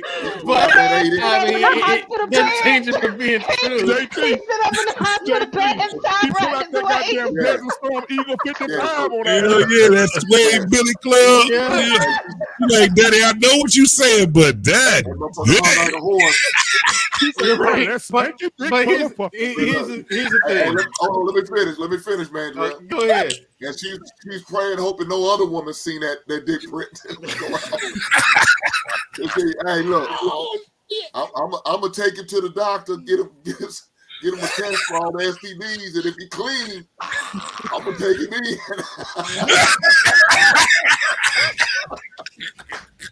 Horrible. She put his ass up in the hotel. She put his ass up in the hotel for about a week. Them tests came through. He was all clean. Everything was good. She brought him to the house. Yep. And here's the thing. I understand what you're saying, but you can also these children all the live all day. People that he was from the streets until after the fact. And then, you can counsel these young ladies today all the live long day, and they'll still do what they want to do. I understand. Right. However, if you do not warn them about the dangers of the decisions that they're making and the roads they're about to go down, you're failing them as a parent. Your literal job is to warn them about good decisions versus bad decisions. But you warn them. After that, you've done your job. You leave them to their own devices to make their decision as to what they're going to do. Now they do it anyway, and it doesn't work out. They cannot say they weren't told. It's all their fault. Okay. However, if they came to you for advice, you said, "Well, you're going to do what you want to do anyway, so no point in me talking to you." They go out there and mess up. You're partly to blame. Now let's hear Mr. Bennett. Mr. Bennett, you got 3 girls. Mr. Bennett. Come on. Now, Mr. Bennett, I'm gonna fix it up for Mr. Bennett. Mr. Bennett, no, you ain't fix it up. Ask him the same exact. Let me ask him the same exact question I asked you. Your daughter bring home her man for Thanksgiving. Mm-hmm. He got on some duck head khakis. Mm-hmm. Holes in his peacoat. And he sit down at the table. You begin to talk to him, and he be like, "Where y'all met?" And she said, "Well, Daddy, he homeless. I met him outside a restaurant." What do you say, Mr. Bennett?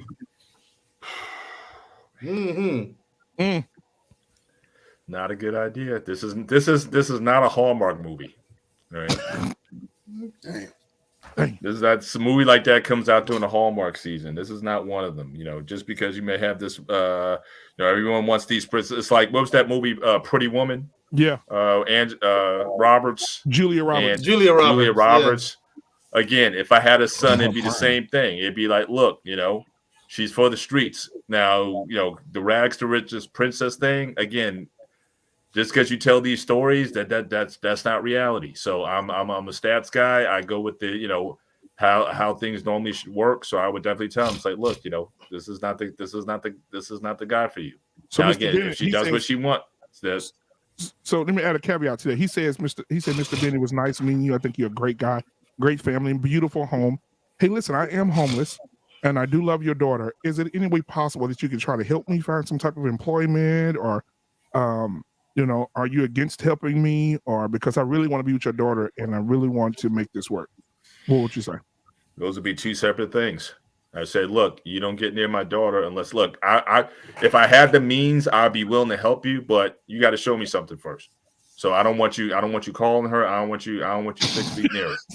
But if you can show me that you can, you know, get yourself together, let's say, you know, you might have come on some hard times or whatever, especially in this economy and climate with what we just came out of, and you need some help. I can get you into some spots. If I can get some places and you demonstrate that, oh, you know, you can actually do some things or whatever, you can reestablish yourself and show some consistency, then, you know, then I'm open for conversation. But I mean, the same thing goes for my, you know, my middle daughter. You know, she's studied with a guy that's her college guy, and you know, when they graduate, I'm gonna have a conversation with them, and I'm gonna ask them, okay, what's the plan down the road? You know, is a good guy, I like him, but I want to see how serious he truly is about, you know, are you looking to take this to the next level? So I didn't mess with him too much when we were in college, but again, we're gonna have a conversation once she graduates and gets settled in. It's like, okay, what's the future looking like? And I'm looking to hear certain things. And if I don't hear them, I will tell my daughter again. But at that point, I'm done. I told her how I felt about it, and you know, and that's it. I mean, one time he tried to call me dad. A few months, like last year, he tried to call me dad. And again, I like the kid. I said, look, it's Mr. Bennett to you, boy. I become, you know, you can call me dad when I walk her down the aisle and I give her to you. Then you can call me dad. But until that time, I'm Mr. Bennett. And you know, there was no beef, no nothing too serious or whatnot, you know. But yeah, I mean, you know, definitely, if you want my blessing, then you got to show me some things. Okay, now but you're still free to do what you want to do. One last question, Mr. Bennett. Yes, sir. I'm gonna give you the extreme one here. Daddy, listen, Daddy, I know how you feel about him, but Daddy, you got to start liking him because I'm pregnant.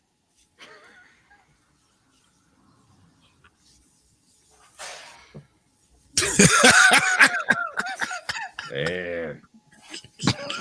Well,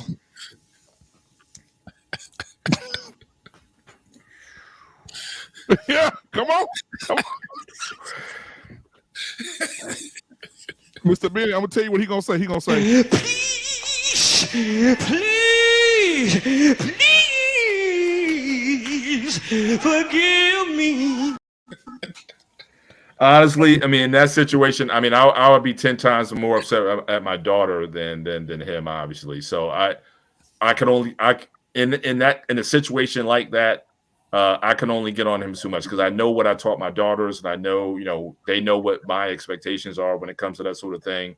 So I would be certainly 10 times more upset with her than him.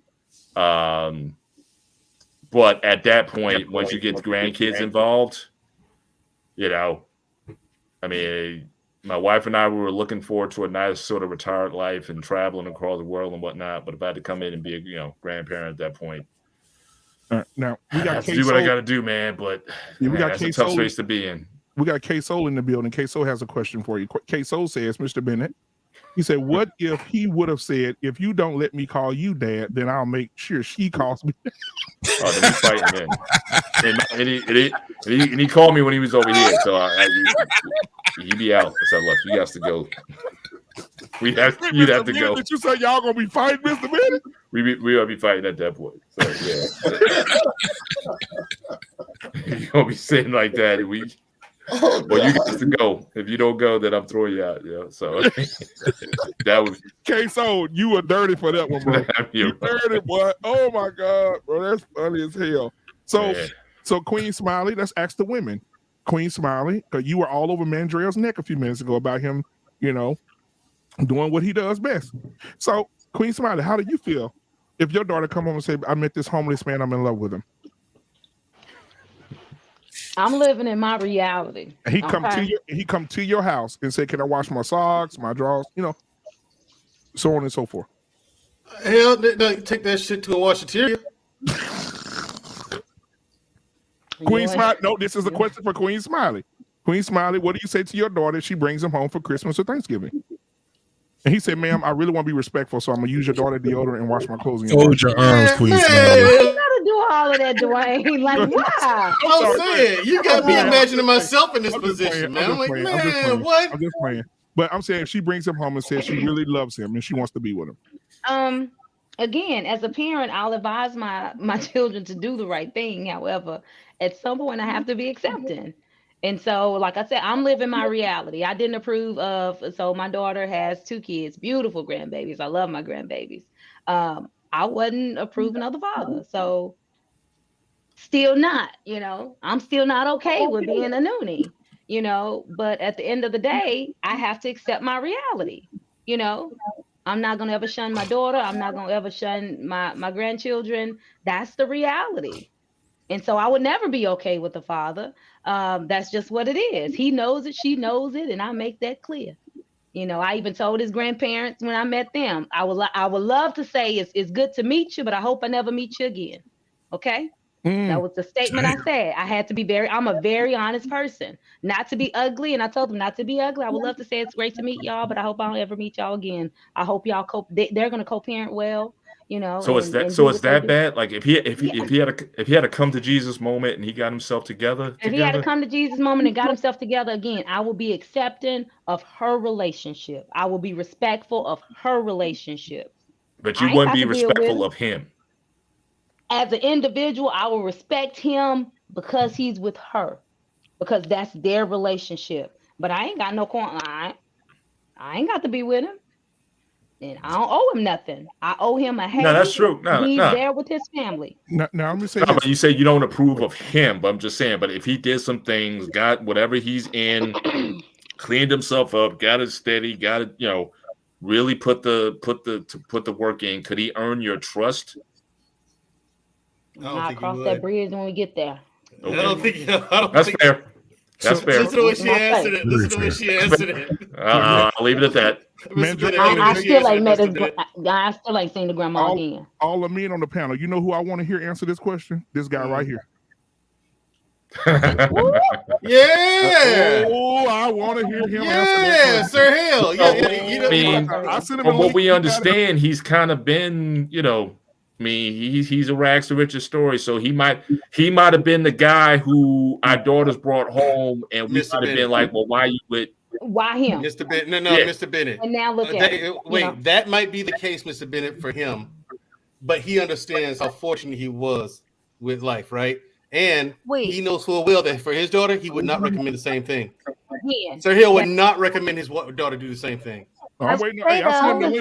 Story. That's just like the same. That's tough when you're the dude. That'd be a tough situation. I'm telling you, bro. This is the thing. I get it, and I know people who do that, but JT, before you go, you would think there'd be a certain level of empathy, but man, let me pull this up real quick because I want to get Sharice's because I think Sharice's gonna have a different answer. Even you, Mr. Bennett. Yeah, so we got a super chat here from Sir Hell Speaks Network for $49.99 for $50. He says, "Happy belated birthday, brother Black Man Unfiltered. Salute to the good people on the panel. Thank you so much, Mr. Sir Hell Speaks. Y'all go make sure y'all subscribe to the network." All right, and I'm gonna play this real quick. We'll come back and get Sharice because Sharice look, and then we got Beautiful Anime. Somebody in the chat said Beautiful Anime trying to show people what she got on with this fan blowing across her chest. It got hot up in here. Shit. Well, hell, we're gonna go to this. We're gonna do this super chat real quick. When we come back, you keep your damn clothes on. Okay, here we go.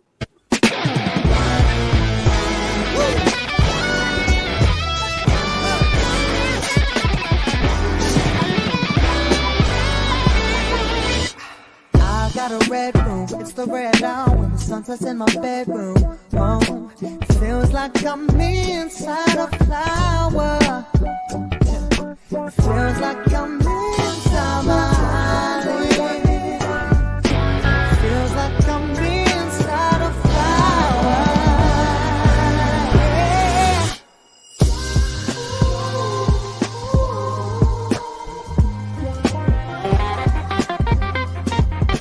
Yeah.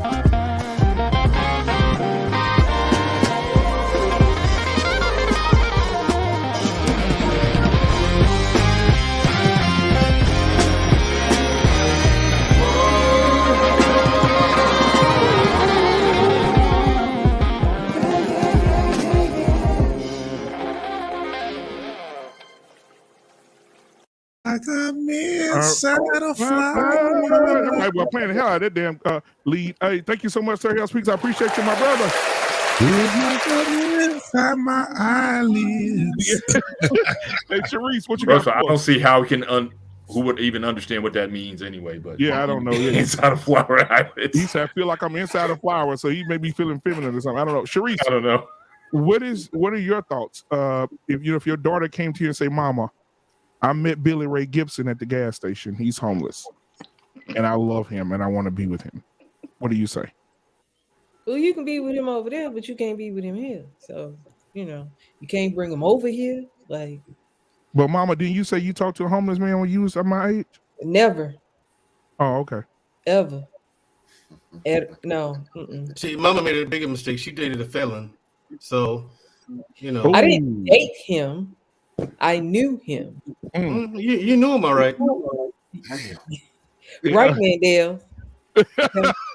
When he got out, he said, I did hard time. Now it's time for me to do some hard time. Right. Oh, shit. Right. It told Again. Sharice up. Again. It's like Queen Smiley said. It was the best and it was a week strong. So I ain't shamed. Okay? Whoa, how long was he locked up? Billy Club. How long was he locked up? 5 years. Oh yeah, that was. Yeah, he Oh, told yeah. I'm just saying, I've heard that that's some good jug. I ain't gonna lie. It went in. I was a pen pal friend while he was in. Because I knew when he got out, I wanted in. So he made you hiccup. Yeah, man, you got another one of those fans. I need one right now. Baby, I do. I ain't gonna even lie. I got two green ones. Sharice, how did he get you? Was he saying yes, ma'am? He had his hat in his hand like. It was so do me some good. Had that boy doing poetry. I can't wait till my release. He said, I can't wait till my release to get this Sharice so I can release. Laid away. It was Man was somebody laid in away. college. I was a freshman. It was something I wanted back then, but we went our separate ways, and I didn't get it. Yeah. So then, how everything happened was perfect timing. It wasn't perfect timing. I went out to the club. Hennessy was involved. I went I love this story.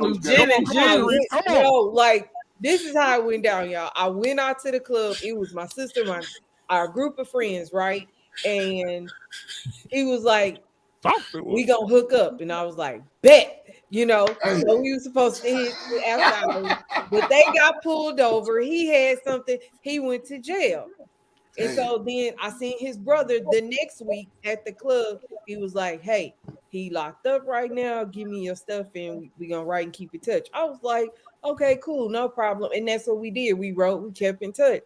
And so when it got close for him to get out, we really started talking. It was never we was gonna be together or nothing like that, because I had a lot going on and I was like, look, that ain't what I want you for. I know what you're gonna bring to the table when you get out. Need to finish this. It was what I wanted.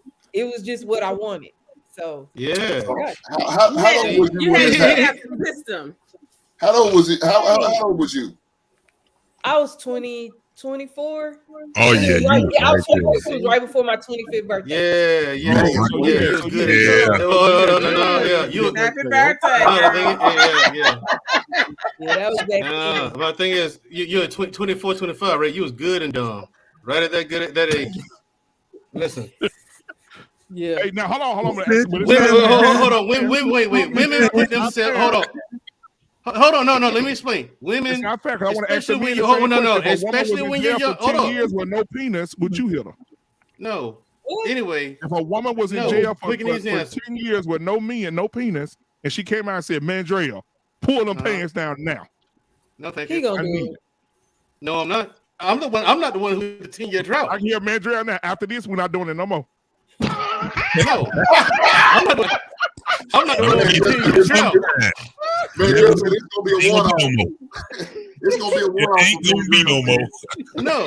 No. Here's the thing. What I'm saying is, I've been observing people and human behavior, and ladies, you guys put yourselves right in the jaws of a shark and think it's okay. Mandrell, and you don't even realize it. Like when I was in my Y'all 20s, put yourself right in the I jaws of got a your shark. back, sis. I got your back, sis. You ain't Wait, got what? to do yourself, sis. Stop. Time this out. Yeah, you do. Y'all put yourselves in danger. Stop Y'all put yourselves in so much danger. Yes, you I are. was in danger. Boy, you Okay, sound here's like the thing, Whoopi. ladies. You sound like Whoopi from The Ghost.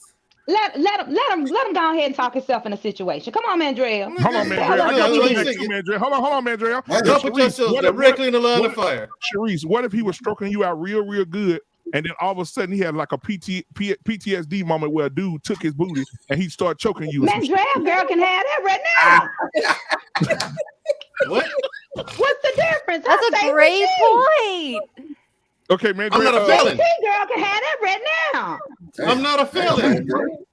But you can have a PTSD moment. Right. So time out. The same thing. What I need people to stop acting as if, okay, I want everybody, so everybody that's listening, everybody in the chat, everybody in this panel, stop sitting up here acting like women don't know what they want sometimes. Okay? You don't. We're not putting ourselves, stop it, Mandrell, okay? For one moment, let somebody talk and finish and complete a sentence. Okay? So stop acting as if women don't know exactly what they want sometimes. Sometimes women want to be raw dog by raw dog Ronnie, and that's all she that's a fact. I'm not saying it's right, but that's a fact. Just like men sometimes see Keisha and be like, I'll bang the heck out Keisha. This girl is on fire. That's it. Shout out to the penitentiary dick, baby. No different. We're human. Stop acting as if we're human and we don't have desires also. That don't mean because we have a simple desire, we putting ourselves in danger, and oh my God, this is gonna be the Negro that takes us over the edge and delete us. Thank you. Y'all already know that, so stop being in shock when a woman say, man, I saw that thing and I wanted that thing. That happened. No, here's the thing. Here's the thing. No, it doesn't. Here's the thing. Women will admit this themselves. You want everything in the world, but you don't. At the same time, you don't know what you want. Women at any given time, you guys might want. Let me finish. Stop cutting me off. Hold on, y'all. Stop cutting me off. That penitentiary dick, baby. Yeah, right. Watch this, JT. Watch this. Here's the thing. No, you guys will want chocolate right now, and in 10 seconds, you want Cheez-Its. You know what I'm saying? Things that are completely under. You know what I'm saying? Like you guys at any given time. No, stop. Brings out the sweetness. The salt brings out the sweetness of the chocolate. That's why we have a want justification both. for everything. We know exactly what we want. No, you don't. You don't know what you want until you get it. That's why I get you try a little bit of everything, but by doing this, hold on, let me finish. Inexperience, sweetheart. No, but baby, wait, inexperience, and it's okay. Let me finish. I need a fan, damn it. Women send me your address. Here's the thing. Send me your address. I'm sending you one, okay, baby? Oh yeah, send me one now. Let me finish. Now listen. Okay. Here's the thing. One of us. You put yourselves in danger. You guys put yourselves in danger and don't even realize it. But then when men say, "Hey, that's dangerous. You shouldn't do that." Guess what y'all do with y'all? How is it dangerous? Guess what y'all do with y'all dirty Johnsons? You do. You put your dirty Johnson in danger every time you go raw dog bonquisha. Okay, you put your little self in danger because guess what? You can't control your soldiers. So now here you go whining, crying, and complaining because now you got 3 baby mamas and all of them ignorant and you couldn't control your mans. That's not true. I'm not saying that this is you. I'm talking about men who I'm know talking what about men. they That's want not true. and who don't put themselves in danger. This is what y'all doing to yourself. No, we're not in danger. He can think because we don't have to take care. Yes, you are. You in danger to the society, killing you off. No, we don't have. The thing is, first of all, because of your entitlements that Uncle Sugar gave you, we don't have to take care of the kids. You choose to volunteer and go raise the kids off by yourself. Guess and what? you raise these. And you take the little boys. You take the little boys and you raise already had a target on your back being and then you later complain about it. When you're the ones who raise these, trying to tell you how to raise your kids and take words I can't call them. and now you can't get your life together. Okay, so you're the one that's truly in danger. This is taking a I'm not in danger. turn. Y'all put yourselves in danger. Y'all put Okay, yourselves since in you want danger to all take the it full time. on ghetto, Uncle Sugar go have our back. You the one in danger, my good sir. You go We right knew what ahead. we wanted, and we got You know what? If support, you live and we in, have you in danger, resources. period. You don't. I think That's right women know what there. they want, but they I don't think haven't so. been asked the right question. Like they're not asking themselves the right questions or having someone Okay. ask them the right questions. Women 'Cause don't that, know they that want will draw cocaine. out the answers. Man, And also, you're too, women have agency. Our brains are not deterministic. Like Okay, so we, we. That's funny. we like- love you, Mandrell.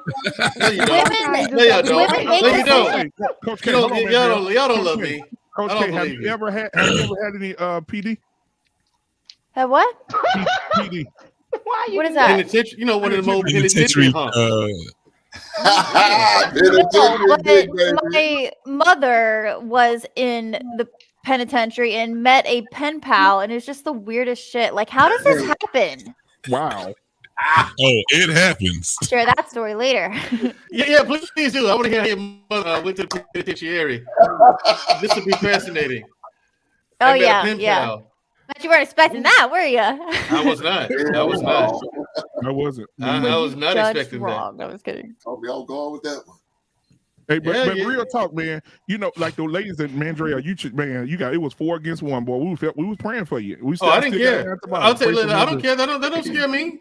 All the thing is, here's the thing. They can't. They know I'm right, so all they're gonna do is He yell flips over You're me. not right, flames Talk and over Mandrell. me. puts That's him what I in was when gonna say. shit You're ignites. not Not right. right. You I'm not feel gonna like go back and we forth don't with know you what we want. I'm about. a very Yes, you are gonna strong go back woman. and forth with me, beautifully I know animated. exactly You're gonna do it. Okay. Now you sit there with your exactly fan why because you I can't want make it. up your mind.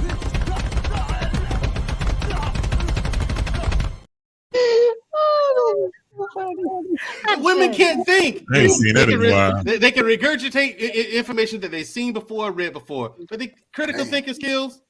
That's not what you. We are the I'm gonna best take a homeless critical guy. thinkers. I'm gonna take a homeless guy, clean him up, pay for his education, and hope he doesn't leave me for somebody when he gets on his feet.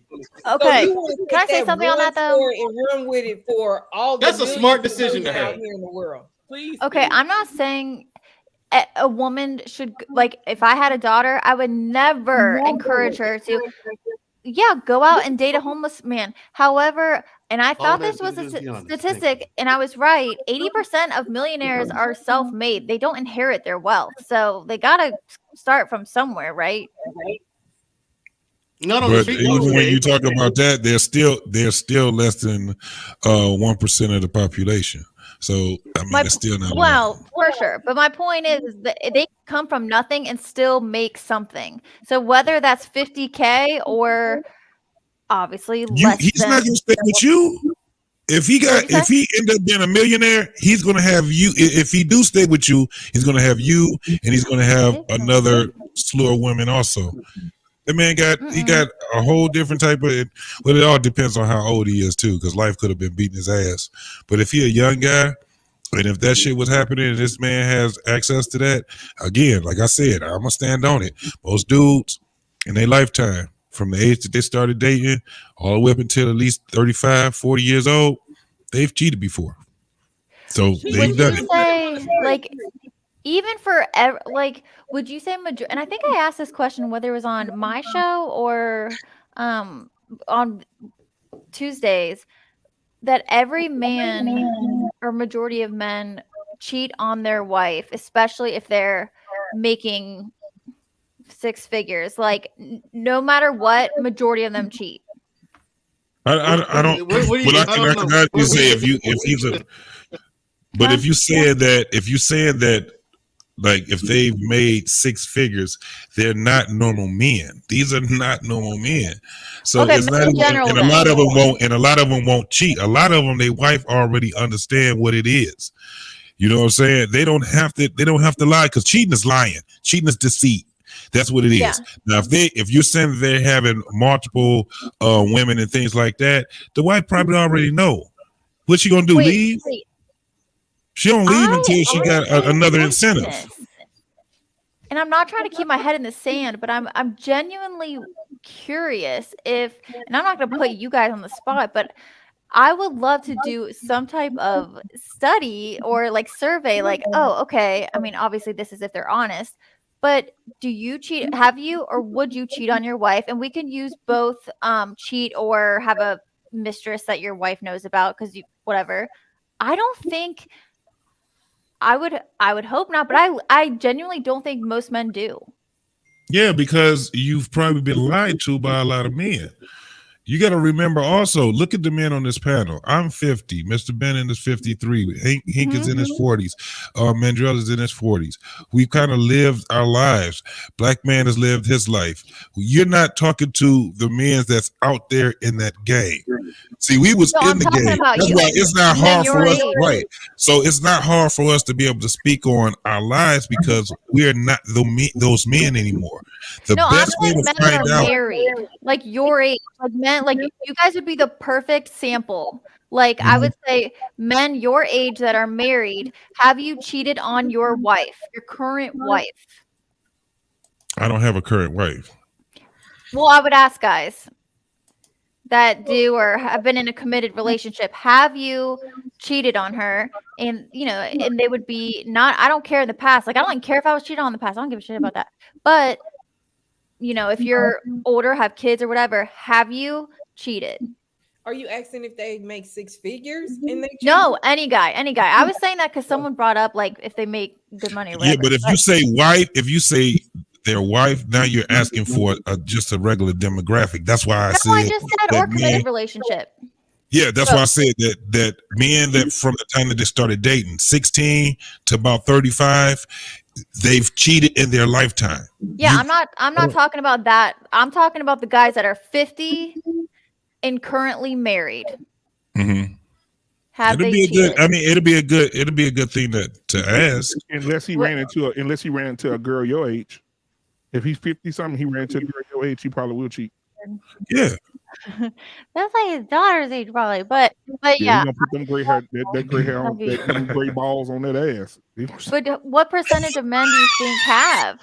I didn't even hear that. So no, I'm saying he's gonna put them gray. No, it'll be a good. It actually would be a fantastic show to have, because you guys would get an understanding of what men have to go through. Like I said, it's not like you got a whole bunch of men that go out here and they're just cheating. A lot of men are not afforded that opportunity to cheat because they don't have it. They don't have it. That's why I asked you.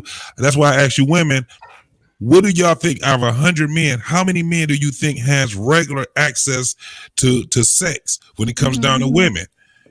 And that's why when y'all, if you actually understand what I was saying, it's not to the point where that man actually has the access. So you would have probably more men, especially in this day and time right now, you would have way more women cheating on men than you have men cheating on women. No, I believe that. That's how crazy it is now. I believe that. The average guy, the average guy between the ages of 18 to 25 is a virgin. Yeah, right.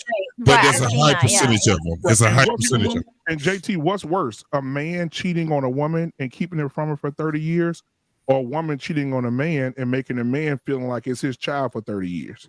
It's definitely God. Yeah. Like old boy said, a man's lie is I was with Craig and them. A woman's lie is that's your baby. I just like. There's a lot of men out here. I'm telling you. 45%. 45%. Going to the doctor trying to donate blood to their son after a car wreck, and shit. The doctor say, "Man, look, that ain't your boy." And the kid, 27, 28 years old, you spent 19 years paying child support. You ain't that baby, pappy. Look, just think about how many of them women back in the day went to them hole in the walls and got pregnant and came home and told their current husband, "Hey, this is your baby," and that man raised that child. Think about baby it. Don't look nothing like that man. Mm-hmm. That man got a wide nose. That baby nose point. Baby's skin looked like a Cheerio box, and he looked like a goddamn Cocoa Puff. It is your baby. Yeah, it is your baby. He got your hat. Do you believe what you don't know won't hurt you? Ooh. See, that's the craziest thing, but it hurts. That's a lie in itself. It hurts that human being when they turn 40 or 50 years old and they find out that man that was taking care of them wasn't their daddy, and then this other man was like, "I'm your daddy." Have y'all seen the movie Me, Myself, and Irene when Jim Carrey thought those 3 black boys were his kids? And everybody kept telling them, boy, them ain't your kids. Look at them. And first, they all dark skinned. Yeah, they all dark skinned and they all fat. Yeah, he said, them is my sons. And the white dude had to pull them onto the side. He said, dude, them not your boys. He said, why? He said, look at the dicks on them. Right? Well, that movie was hilarious. No. He tried. Remember, he tried to do it nicely at first, but he said, "Oh, come on, Charlie. Them kids' dicks is bigger than them sausages." He was barbecuing sausages. He was barbecuing sausages. He said, "Them kids' dicks is bigger than them sausages." And then he started cutting the sausages up while it was on the grill to make them smaller.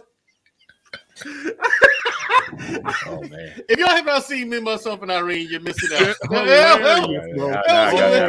Some of Jim Carrey's best work. Some of his best work. That was when Anthony Anderson was fat, because Anthony Anderson was one of his kids. Yeah. He was one of his kids.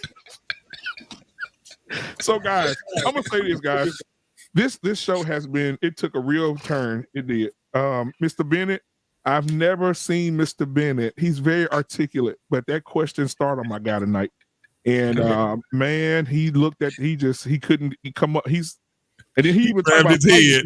He was like, damn. Mr. Bennett said, I'm ready to fight and everything. I said, oh, we brought the thug out of Mr. Bennett. God damn it. So listen, we're gonna get final thoughts. And we're gonna start with the ladies first. Before you do that, Black Man, can I? There's one question I want to go back to. I just absolutely. Spend a lot of time on this. You had actually brought it up earlier when you were talking about the lady who was making a pass at you on the football field. I guess one of the coaches. And I wanted to know is you shared that with your wife when you went home, but I'm just wondering how often do people share experiences when someone makes a pass at them to their significant other? And is the reason that you do it is to simply just to kind of get off your chest, to kind of keep it 100? Or do you do it to almost tell your significant other that, look, they still at me out here, so you better treat me right? Like, what is the impetus for sharing when someone makes a pass at you like that? Well, in this case, it was baby. It wasn't that. It wasn't the second. It was baby. She tried to throw a pass at me. But Queen Smiley knows, being a coach, you're very magnetic. They don't care. All they see is a responsible man handling his responsibilities, and women are very much attracted to that, and they want it. And most of the kids out there their moms are single moms. And I'm gonna be real with you. If you come out there on the sideline, you look at some of these single mamas. Praise the Lord. Some of them have been touched by the hem of God's garment and have been made whole. And so you have to be very careful because they'll get you. They'll put them fangs in you. So you have to be careful. That's why I tell my wife every game, they'll put them fangs in you. So fangs with an F. Oh, fangs. Okay. Yeah, fangs. And so they'll get you. You know why? That's why I tell my wife, you come to every game with me when the boys are playing. My wife's sitting right there behind me, right there, because them women, they'll get you or they'll pull you to the side and be like, oh my God, thank you for being a father figure to my son. Well, if you ever need anything, coach, this is where I stay. You want to bring the boys something? This is where I stay. If you want to come and pick them up at church, this is where I stay. No, we ain't that close. They just play football. If you need anybody to talk to, coach, because I know coaching is stressful. If you need anybody to talk to, hey, come on, you're embellishing. They don't say that to you now. Oh, okay. I recorded one of them. Or maybe we'll go record some more. Record some more. Let me see the recording you got now. I want to see that. I already showed it to you. You don't remember? Oh yeah. Yeah. But Queen Smiley, he ain't lying. It happens. He ain't lying. He's not lying. Yeah. Now that I remember, I'm right on the sideline. Yeah. He did show me that. Yeah. They're not. These women are. They want a man like you, and that's how you know that women are looking for men. They want that man that's checking their son, telling their son, get up off your ass and do something with yourself. Them women attracted to that. Like, man, you know, another sad part about it is you got some of them coaches be preying on that though. Oh yeah, they do. They do. Yeah, man. I don't like that. Knocking their asses off. You should absolutely correct. Like I don't like the coaches. I don't like the coaches that like coach high school or junior high school, and then they coach the girls volleyball team. They go out to the players and stuff like that. I've never liked that. That's a different term. We ain't talking about them type. Yeah, we ain't Yeah. talking about them. Yeah, but I know the moms go after the coaches. After the mothers. They go after the mothers. They Yeah. see a vulnerable mother and they take advantage of her, and Yep. they promise their son a few more snaps, and while they knocking them down in the bedroom when Junior goes to sleep. Yep. And it's so Especially easy if her 'cause- bed is on the floor. right. If She, I wanted she to, buy if the it- best snacks. I ain't if gonna even. I'm gonna tell you, she buy the Absolutely. best snacks for the team. Yep. No lie, she And do the think about best this. gifts. If I was a single man, Well, they and you ain't a getting called coach, out. right? And I'm gonna say this, and I know this gonna be strong. This gonna be strong. I don't care how big you are, how small you are, how tall or short you are. If you're a coach and you're in that responsibility role, it's a power move for these single moms. Watch this. Yep. If you are a single man and you a coach and you can't get no ass being a coach, you're gay. Because they're Absolutely. going Pretty much. to throw that ass at you. Pretty much. Listen, there's one. I'm Ain't telling you right nothing now. been true said tonight. That's a true And statement. I told my wife, I said, wife, listen, there's one on this team. One of them look like Buffalo Jack. But that other one over there, I said, baby, when you see her come toward me, just bring me some water, Gatorade or something. She can't even speak to me without you being here with me.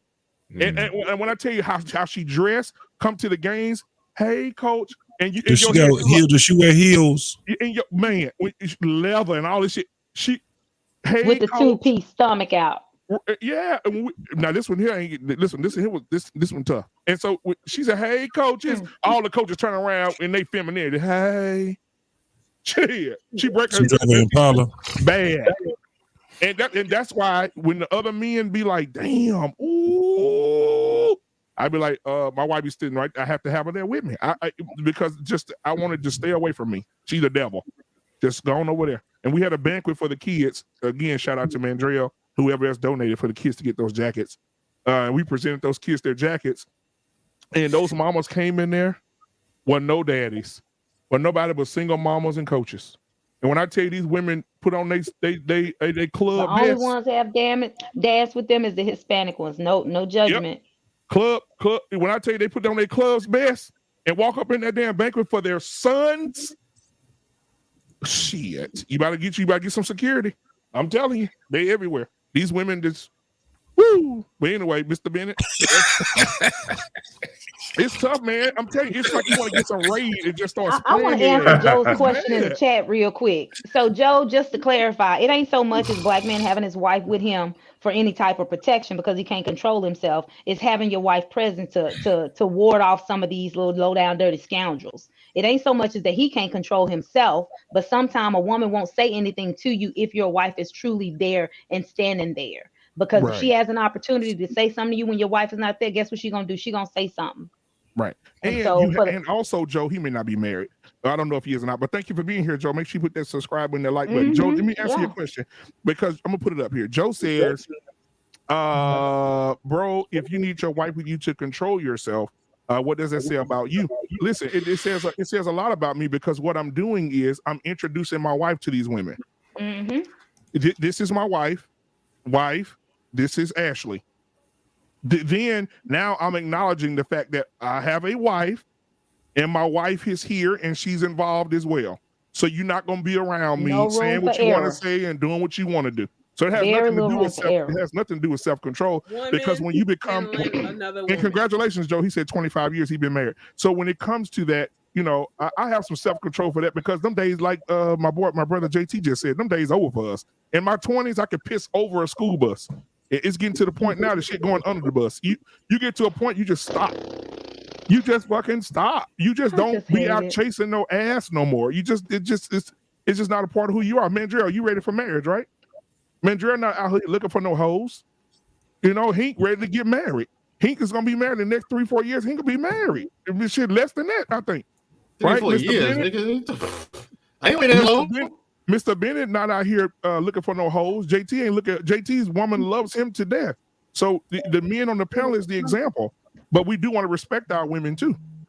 Absolutely. Hey, Black man, I'm not waiting that long to get married. Now listen. I said I was talking about he. I don't know. I don't know his time Look, he say, schedule. shout out to Joe. He said you make the women seem like they wild beasts. Joe, I'm out there on the side. I'm a teen mom. So those who are new to the chat, welcome and definitely hit the like button. But yeah, I'm a teen mom out there on the football field, and I run in the same kind of circle here in Dallas where me and Black Man are. And yes, some of those women are like wild beasts. And that's just the fact of the matter. I wish it was a lie. And that's why I said earlier, I wonder where we as women get so weak. Like, how did we, I get it. We want men. We want to be desired. We want to, we want to feel all these things. But at the end of the day, how can you be so weak to put yourself out there, to be so desperate? Because that's not a good look. I think it's because they're opportunists. And some are definitely opportunists. And then they see, first of all, you take an interest in their son, which their daddy's not doing, because exactly he would be here instead of me. I would be at home. I get the football, I get the football arena why they do it, Hank. I get that, but I'm talking about earlier when we were talking about women, because I see some of these women. I have some friend girls who dated coaches, and literally they dated some of the coaches that literally preyed on some of the team, on some of them, not the team moms, but just parents, period. And they ran them down. And Queen Smiley. And truth be told, what school we went to? Shit. You know the rumors that have, man, some of the most prominent men in the town, rumor. You're right, some of the most prominent men that people respected, everybody know he was hitting them fucking female players. Everybody knows it, right? But the time, don't nobody say nothing. It's, the girls love it, he love it. The parents don't say nothing. Thought it was real cute. Yep, thought it was real cute, and and I'm thinking to myself, Queen Smile, I walked past the room, I say, wait a minute, them females, they got a male coach. Then they getting undressed, getting naked, finna take showers and go home. And this nigga standing there talking to him while they getting undressed. I said, y'all, that is comfortable. And they just now you know why it was comfortable. Yes, they're getting butt ass naked, titties and ass everywhere. And he in there, yeah, it's a good game, ladies. I said, whoa, this man here with all these girls, they naked. What? And they love, but guess what? The girls, they didn't act like something was happening to them. They didn't act all, They love these coaches. You hear me? When I tell you love them, I mean love them. These coaches. How old are they? The coaches. They old now. They old now, but at the time they was probably in their 40s, maybe late 30s, early 40s. Yeah, some 30s, some 40s. Ew, though, still. High school girls, and it's still going on to this day. Yep. And them girls loved it. Every minute of it. They did. And they talk about it, brag about it. Every city, every town, every state you name in this country is happening. Yep. So. Yep. But anyway, let's get final thoughts. We'll start with Lady Guy. We'll go with my boy Hank, man. Congratulations to your son on that win, man. I saw that post you put up with your boy on the that was him on the Yeah, it was him. Yeah. Boy, your son, man, listen, I know you a tough dude, Hank. But you piss him off, he might walk the dog on your head. That's a big old boy. No, he can't do that with me. It's gonna take some years before that happens. He ain't gonna even have it in his mind at that time. He better be putting me in a nursing home by the time he get ready for try that again. All right, you gotta keep the ladies off though.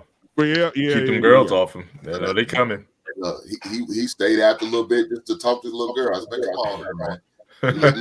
I get along. She'll be here when we come. He can't leave him at the restaurant. Tell him leave him at the locker room. leave on the floor. What's your final thoughts, my brother? Thank you for being here tonight, man. Hey, Black man, please protect yourself at all times. Do what you got to do. Go get some therapy. Get on somebody's couch, somebody's Zoom meeting. Definitely get your blood work checked. Check your A1C. Make sure that's in order. Heart disease, biggest killer. Diabetes, biggest killer amongst Black men. So do what y'all got to do. That means get your prostate checked. Get your colonoscopy. Do that. We're going to conquer the world one day. I need for you men to be here. So do that. But for sure, come check me out in the basement, man. I'll be there tomorrow at 7 Eastern. Yes, sir. Come check me out. Come to the basement, break bread with me. And let me know your guilty pleasure song if it's your first time ever coming out. That's my thing. So if you're a first timer coming to the basement, I need to know your guilty pleasure song. So ladies and gentlemen, y'all more than welcome to come up.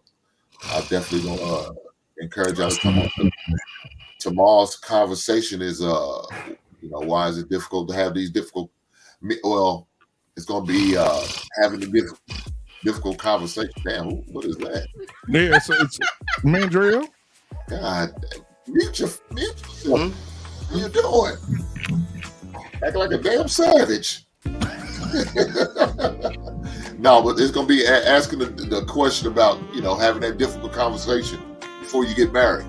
You got to have them difficult conversations before you get married to get things worked out, man. So you don't be 4 or 5 years in and all of a sudden you ask these questions that should have been asked from the jump start. So that's the main conversation for tomorrow. So definitely tap into the basement. Thank you, Black Man, for having me, big brother. You know how absolutely, man. Much love, man. I'll be in there tomorrow, man. My daughter will be at basketball practice, but I'll be right there sitting in the lobby with my boy, man. So appreciate you, my brother. Happy with you, sir. All right, who we got up next? Hey, I was gonna tell you, beautifully animated. Somebody that's why I was asking anybody else in my Facebook chat, because I had hit the button and got out of it, but I found it. Somebody in the Facebook chat said, let's see, hold on. Is beautifully animated one of those coaches one of those mamas trying to get those coaches with her chest out like that tonight? No. That is what they be wearing, though. Hey, coach. Got the outfit on. That's how they be coming too. Exactly like that.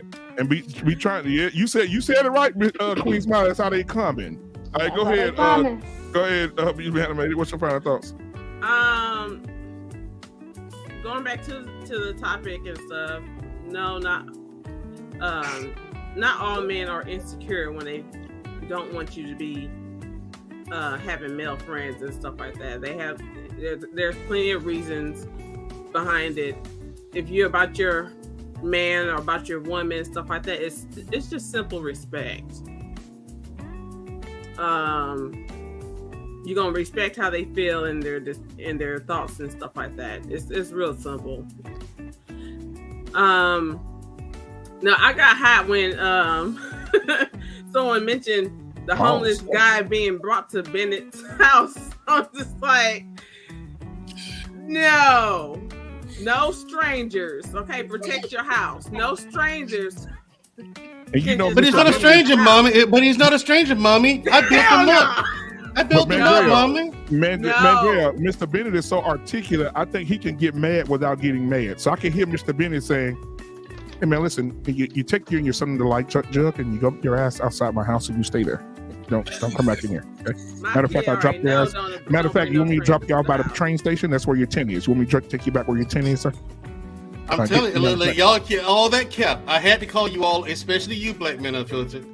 Had to call y'all to give me nonsense. Yeah, after 10 hours. I had to think about it, like Mr. No, you didn't. No, you didn't. I had to think about it. You knew from the gate. All of you parents up here. Mandrell, I'm telling you right now, if you had a daughter, she would probably escape to Iceland. She wouldn't have. And you know what? If it was my daughter, I would find it too. I'm gonna have it because I would have it shipped. Damn! Is this a dog? Was a dog? Thank you for being here tonight, baby. I appreciate you, man. So if you want some good content, always make your way to Black Man Unfiltered when he's live. All right, appreciate it, sugar. Now go cover your chest up for somebody to come and knock at your door. Oh, hell no. Get out of here. All right, Mandrell said he gonna chip his daughter. Boy, this motherfucker. Listen, let me mess around and have, especially if I have one with now. Hey, man, let me tell you something. I know, look, dude, I'm 44. That would be, that's. You be too damn old. The thing is, you have to hunt the traditional way to follow footprints and shit. I mean, yeah. Let's make this easy. You got GPS and whatnot. Let's go and put this chip in at birth and move on with life. You know what I'm saying? So, because you can't do that. Hold on, Mandrell, before you say something. There is this voodoo movie, Louisiana based, where this guy went to this voodoo doctor and he said, I want you to create something where I know where my daughter is at all times. I want to know when she's emotionally, I want to know about her emotions. I want to know if she's being hurt. I want to know I want to protect her at all times. The voodoo doctor says, be careful what you ask for. He said, no, I'm asking specifically of what I want. She said, okay. She created this ring. She took a piece of the girl's hair. She took a piece of his hair. She combined it together, did some ritual, and gave him a ring to wear on his finger. Guess what ended up happening? Everything his daughter did, he felt it. Oh, goddamn. So even when she was kissing that guy, even when she was getting plugged up, he would feel it. He'd be sitting inside his bed, and all of a sudden he'll feel something like, oh, whoa. And that was a man inside his daughter. Everything she did, he could feel it. Damn. I heard about that movie. Damn. That sounds all kind of nasty. Oh my God! Yeah, I'll say. Your wife, and all of a sudden, oh, sweet, whoa! And she ran, and then especially she ran into that dude from the prison. Got him screaming like Chris. Look at Sheree.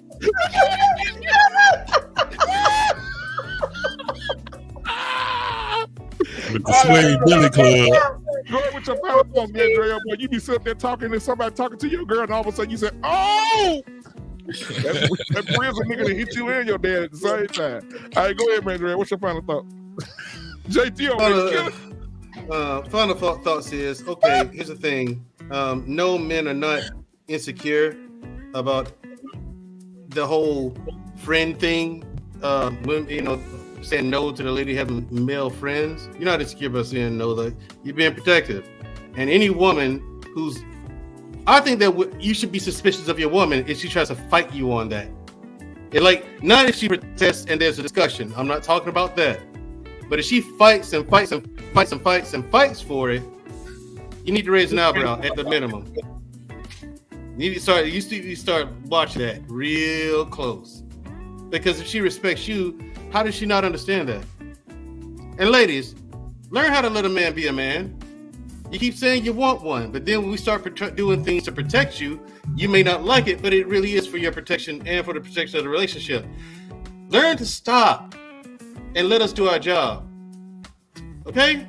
Not everything's about insecurity and we're trying to control you. No, we're just doing our jobs.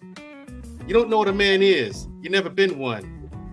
So just chill out, sit back, and watch us work. And learn. That way you know what to teach our daughter one day as far as what to look for in a man. Okay? You don't have to be in charge. That was a nice little sermon there, boy. Hey, Mandrell with the stubble. No, I'm talking about. Okay. Look at you want to smile. Look at him. He finna blush like a motherfucker. I don't want to. I'm not smiling. Anyway, those are my final thoughts. And blushing bastard. I'm start calling you BB. And here's the thing. Tomorrow night, we'll have another episode of Mandrell and Shushu. Shushu will be there this week. Oh, okay. It would be on conflict resolution. Okay.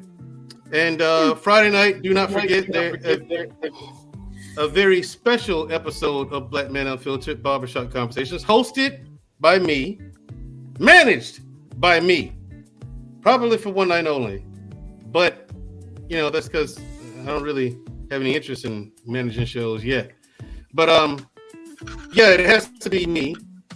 Okay. It's about bridging the gap between Gen X and the younger generations. All right, that's what Friday's show is going to be about. We have an all-star cast. I've handpicked the cast, the panel myself. Okay, people who are qualified to have this conversation, so that not only everybody on the panel, but everyone watching the show will get something from it. Okay, we're looking for a fruitful and productive conversation on Friday. So tune into it. I mean, and watch, treat it like a fishbowl experience. Watch men talk. This is your chance to see how the sausage is made. So, and it's going to be several conversations.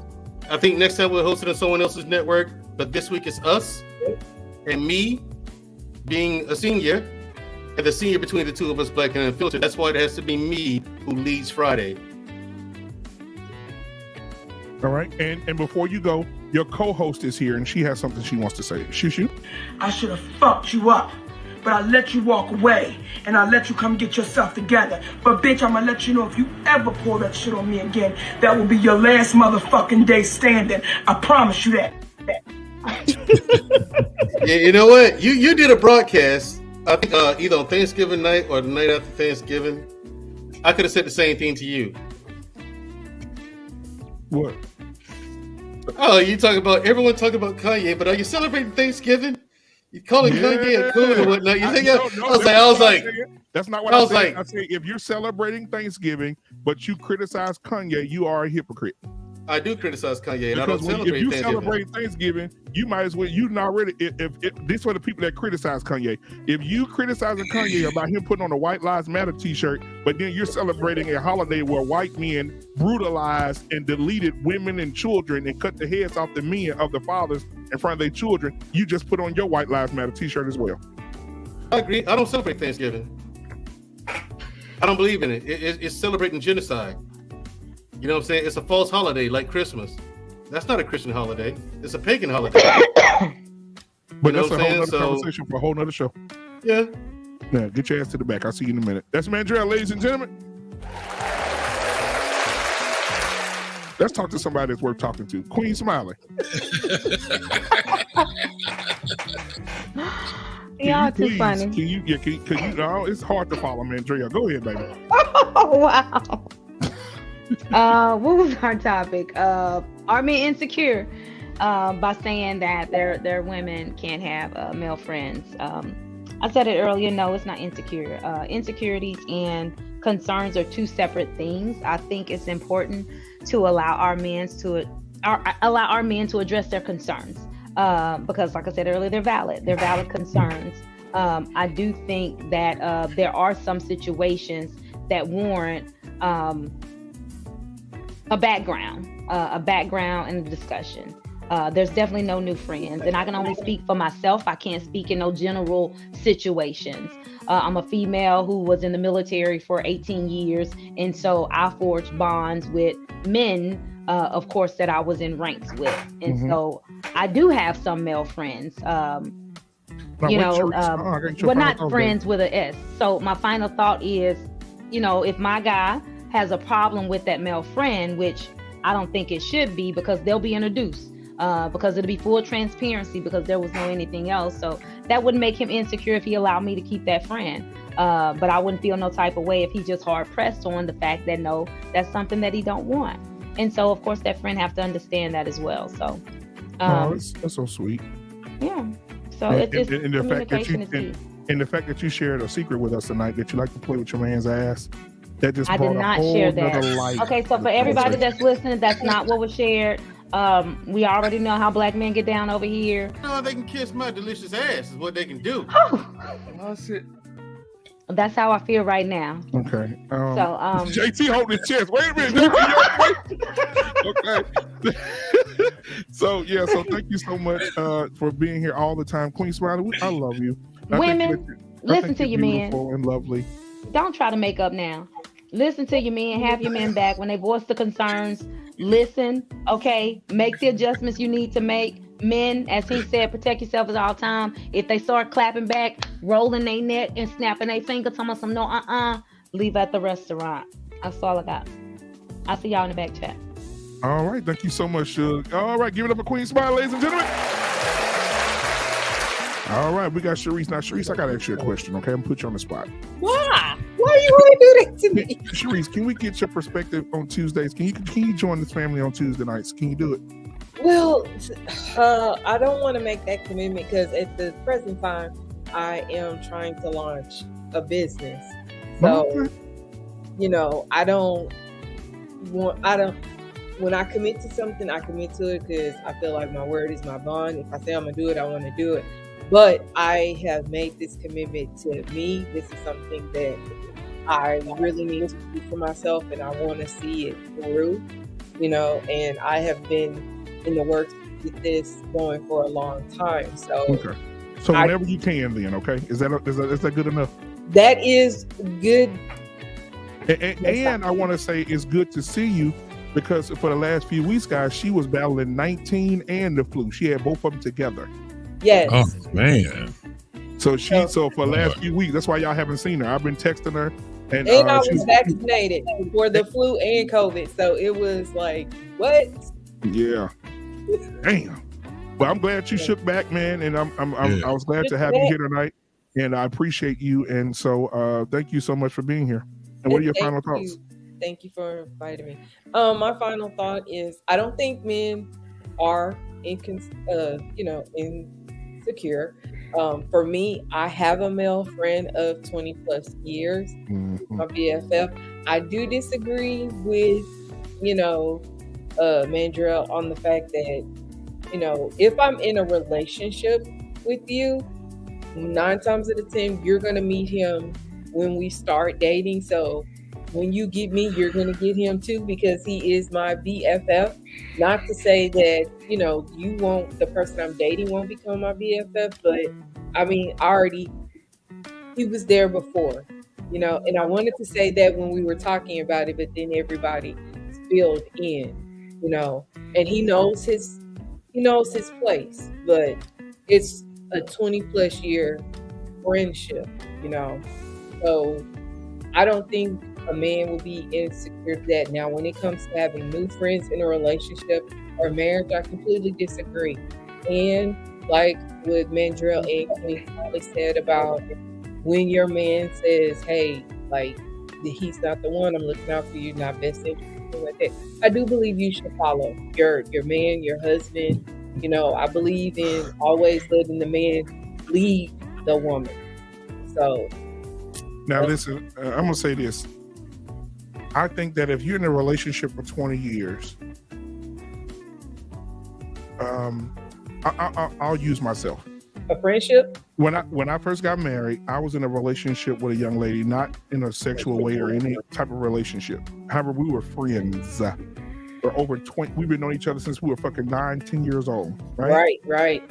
And when it got this, and my wife didn't say anything, but I can tell at times it was kind of awkward, right? Because think about it. Me and this girl used to do everything together. Go to the movies, go out to eat. Yes. Take a little road trip. Do stupid shit. Yeah. And now wife comes in, you get married, all that's gonna stop anyway. Because I feel like that would be disrespectful to say, hey babe, she said, babe, what you doing this weekend? Oh, me and my friend, we going to Vegas. Me and my friend, we going to do this. That would be very, I think it would be disrespectful. For me, you're saying your wife, right?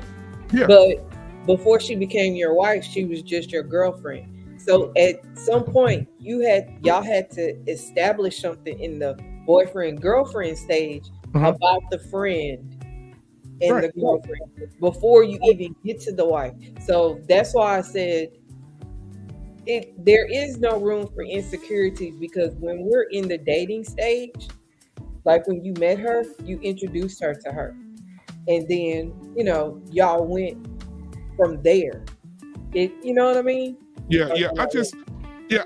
But you can't do what you like. Okay, let me ask you this, and then we're gonna move on to everybody else. If me and you were friends for 20 years, and me and you traveled, we never had sex or anything, but we've traveled and we've done crazy stuff, and we have these traditions that we've created of our own. We always go to every HBCU game throughout the year. We do it every year. Yes. And then I meet my wife, and we're dating, and we're seriously dating and pursuing marriage. Those traditions can't continue. Well, why can't your wife just come along? We can still do the same thing. No, because what happens is my wife, say for instance, my wife and I, if we were getting married, say for instance, we were dating for 3 years and got married on our 4th. You got a whole nother type of relationship with this other for 20 years. So this woman know what you like, what you don't like. She know everything that I'm trying to know. She already know. Right. So now the wife turns into the third wheel, right? Because you have a closer bond with the friend than you do your wife, and that will start showing up. Like she'd be like, "Girl, say for instance, you were my wife, and it was my friend. You went to go get me a hot dog, and while they were fixing the hot dog, my friend tell you, oh, he don't like jalapenos. Take that off. He don't like chili and jalapenos, right? You gonna feel some type of way. You're gonna be like, damn, she know everything about this. You know what I'm saying? So you don't want to put yourself in that position where the friend has more dominion over your man than you do. But then isn't that where the insecurity then comes into play? So then doesn't that show that, hey, well, she's a little bit insecure?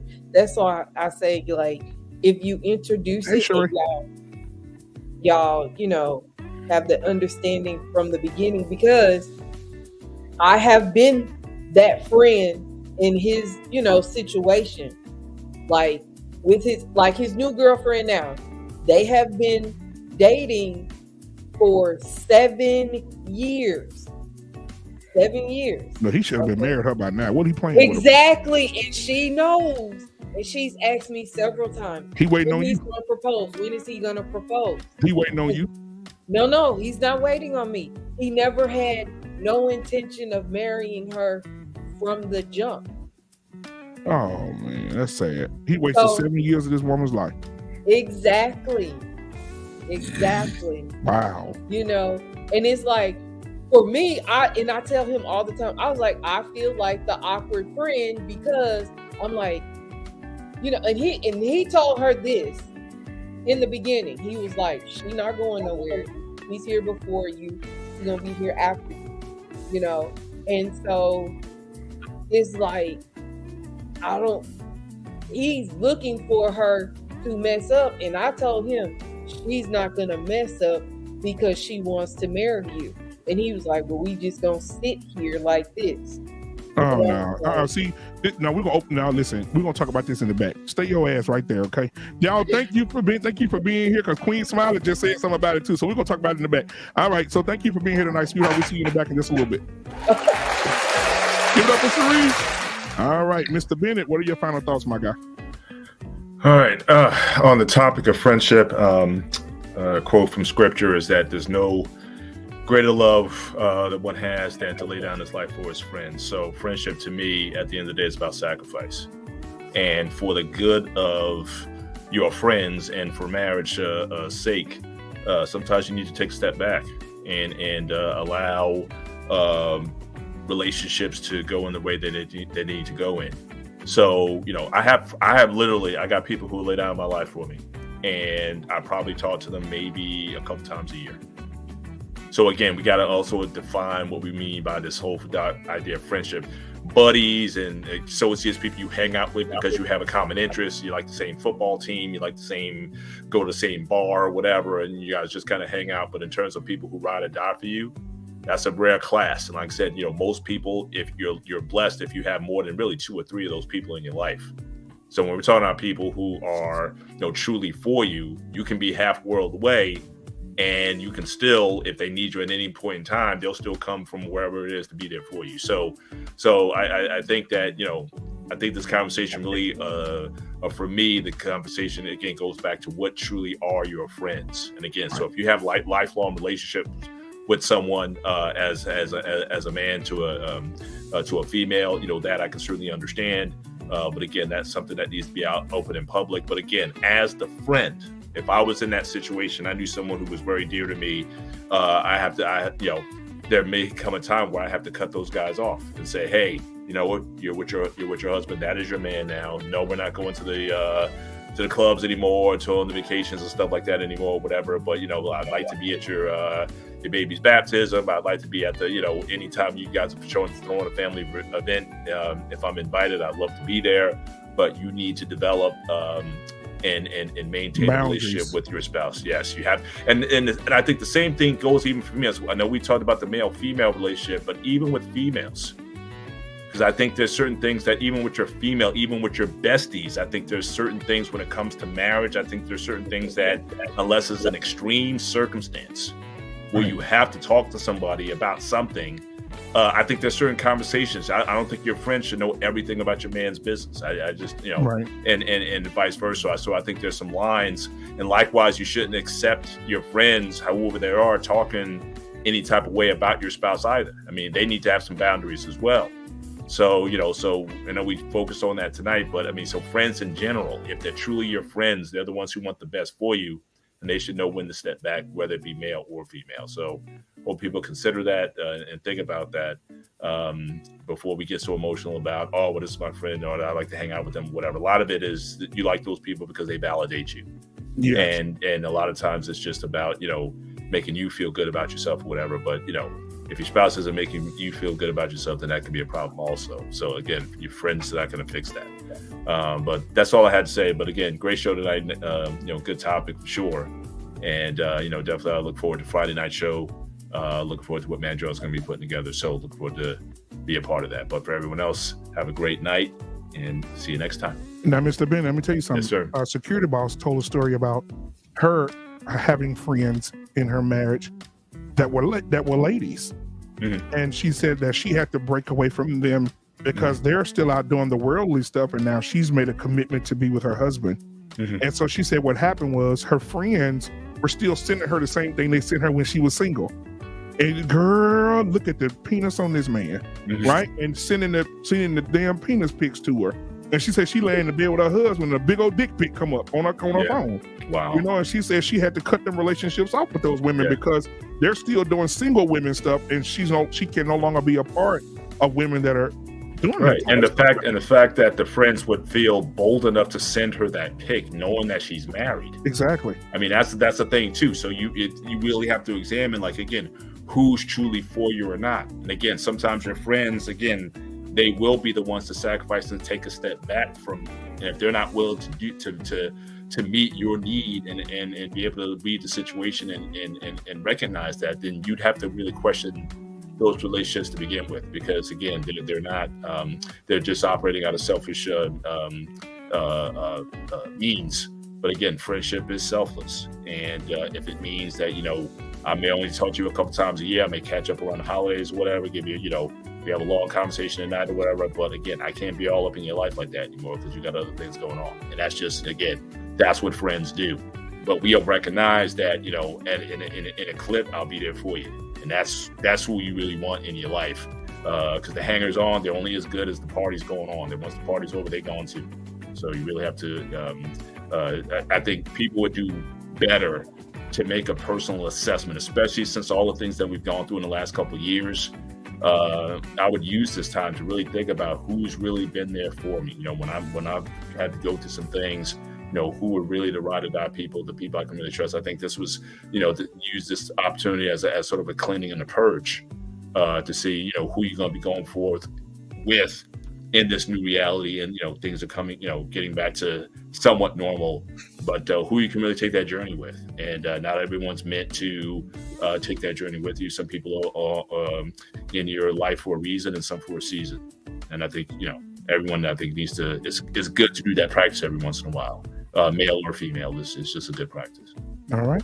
Well, thank you so much, Mr. Bennett. Man, I always love to hear you, man, when you speak. So thank you so much for being here. Thank you for always supporting me, man. I appreciate you so much. Sir. All right. Mr. Bennett, ladies and gentlemen. All right, JT, what are your final thoughts, my guy? What's up, bro? What's going on, man? Hey, man, it was a great conversation, man. Absolutely great. We got to continue this conversation. That's what we say. I definitely, Coach K, would love to have, if you do it on your in your slot, about the whole thing about cheaters. That whole thing, when it comes down to that, it's interesting. It's way more prevalent than a lot of people even give it credit for.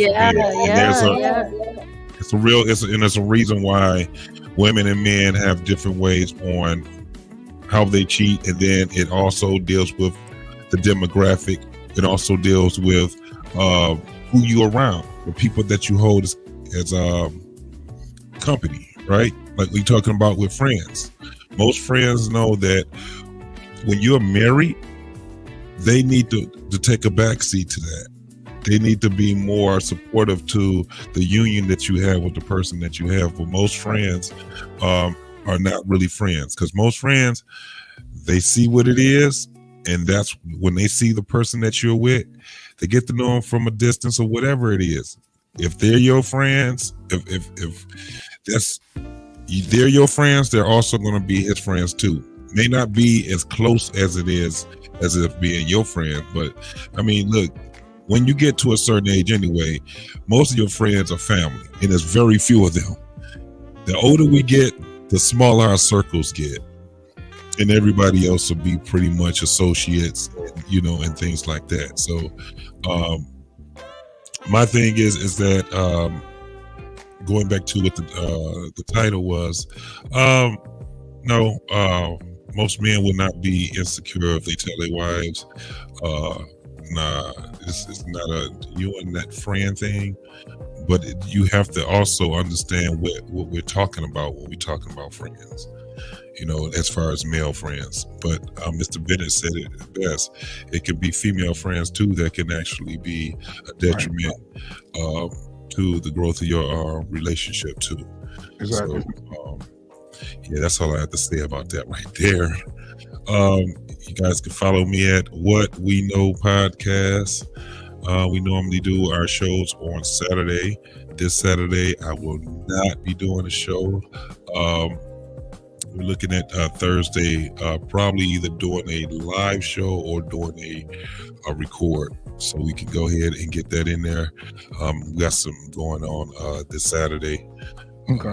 Rob, he has family business, and I also have family business Saturday also. So we'll probably try to get something in on Saturday. It's gonna be pretty a good thing on Friday with you guys. So we was going to do Friday, but I'm like, it's too important to see that Mandrell got as far as the thing with the generations. So I may need to talk to Mandrell, because we may, instead of having it as barbershop, we may need to do that on a Saturday and just take up the Saturday. But you got business on Saturday, though. Well, y'all, you know, Saturday is when I do have business. Yeah. Okay, Friday, cool. I hear you. I'm good Friday. Okay, yeah. Friday, good. Okay, cool. Good all right, Friday. Man. Well, thank you so much for being here, brother. You know, you always got my back, man. I always got yours, my brother. So y'all give it up for JT for What We Know Podcast. Most definitely. Yeah, stay in the back. We finna get Sharice on Sharice's ass about what she talking about. All right. Got my co-host in the building tonight. Hey, another show. Thank you so much for being here tonight, sweetheart. I appreciate you. Thanks for having me. As always, love being here. Great topics. Anything you want to say as to the final thoughts? No, not really. I think it's just a respect. It just comes out of a respect thing, and put yourself in your man's shoes or your woman's shoes. You know, it's like you don't need to be going out and doing stuff really. Like, what for? Does anyone have time? Like, why? So, Mr. Bennett hit it right on the head. Yep. And guys, you know, my final thoughts would be, before we get out of here, my final thoughts would be just what Coach K just said. Be respectful. If your man don't like you with another man, and you building these new relationships and talking about, we going to lunch and we're having fun, and at least you know about him. No, because I won't know about the day I piss you off and you guys take a half a day at work and go have sex at the hotel around the corner. Right. So my thing is, it's not insecurity. It's just about being respectful and making your man feel secure. It's not about being insecure. It's making your man feel secure that he's securing you and keeping you covered, because your man not only is supposed to protect you physically, he's supposed to protect you mentally. He's supposed to see the bad things that are going to happen to you before you see them, so he can protect you and cover you. So in most cases, a man will see what a woman cannot, and that's why I told you guys, do the test. Call your friend, your male friend, and say, I want to have sex with you right now. I'm at the hotel in lingerie. And if he comes to the hotel door, he was not your friend. He wanted what was up between your legs, and you should apologize to your man and say, listen, you were right. You were trying to cover me and I didn't listen. Yep. So that's all I got, ladies and gentlemen. We'll see you guys tomorrow. We got 2 shows on Black Man Unfiltered Network tomorrow, which will be 1-on-1 sports show with Dante and Shawnee. And that's at 7:00 p.m. Central Standard Time. And then right after that, we have Unapologetic with Mandrell and Shushu at 8:30 p.m. Central Standard Time. Listen, on Thursday, we got the Dustin Sphere, 6 p.m. Central Standard Time. And then we have the beautiful Coach K and Chef Big Al at 6:45 p.m. Central Standard Time as well. So you make sure you come and watch Get Your Mind Right. And then Friday is going to be a dynamic show, bridging the gap. The young men versus the older men, trying to figure out how we can bridge the gap between the two. So that's going to be a powerful show. And then on Sunday, we do have the Deaf Show back running again. They had one this past Sunday. And so we'll have another show for the deaf community as well on Sunday at 3. So thank you guys so much for being here. Thank you for the cash apps. Thank you for the birthday wishes. Thank you for supporting the channel and all the shows on this network. We appreciate you guys so much. And we out. Coach K, we out. Peace out. Yeah. All right, see y'all later. Peace. Peace.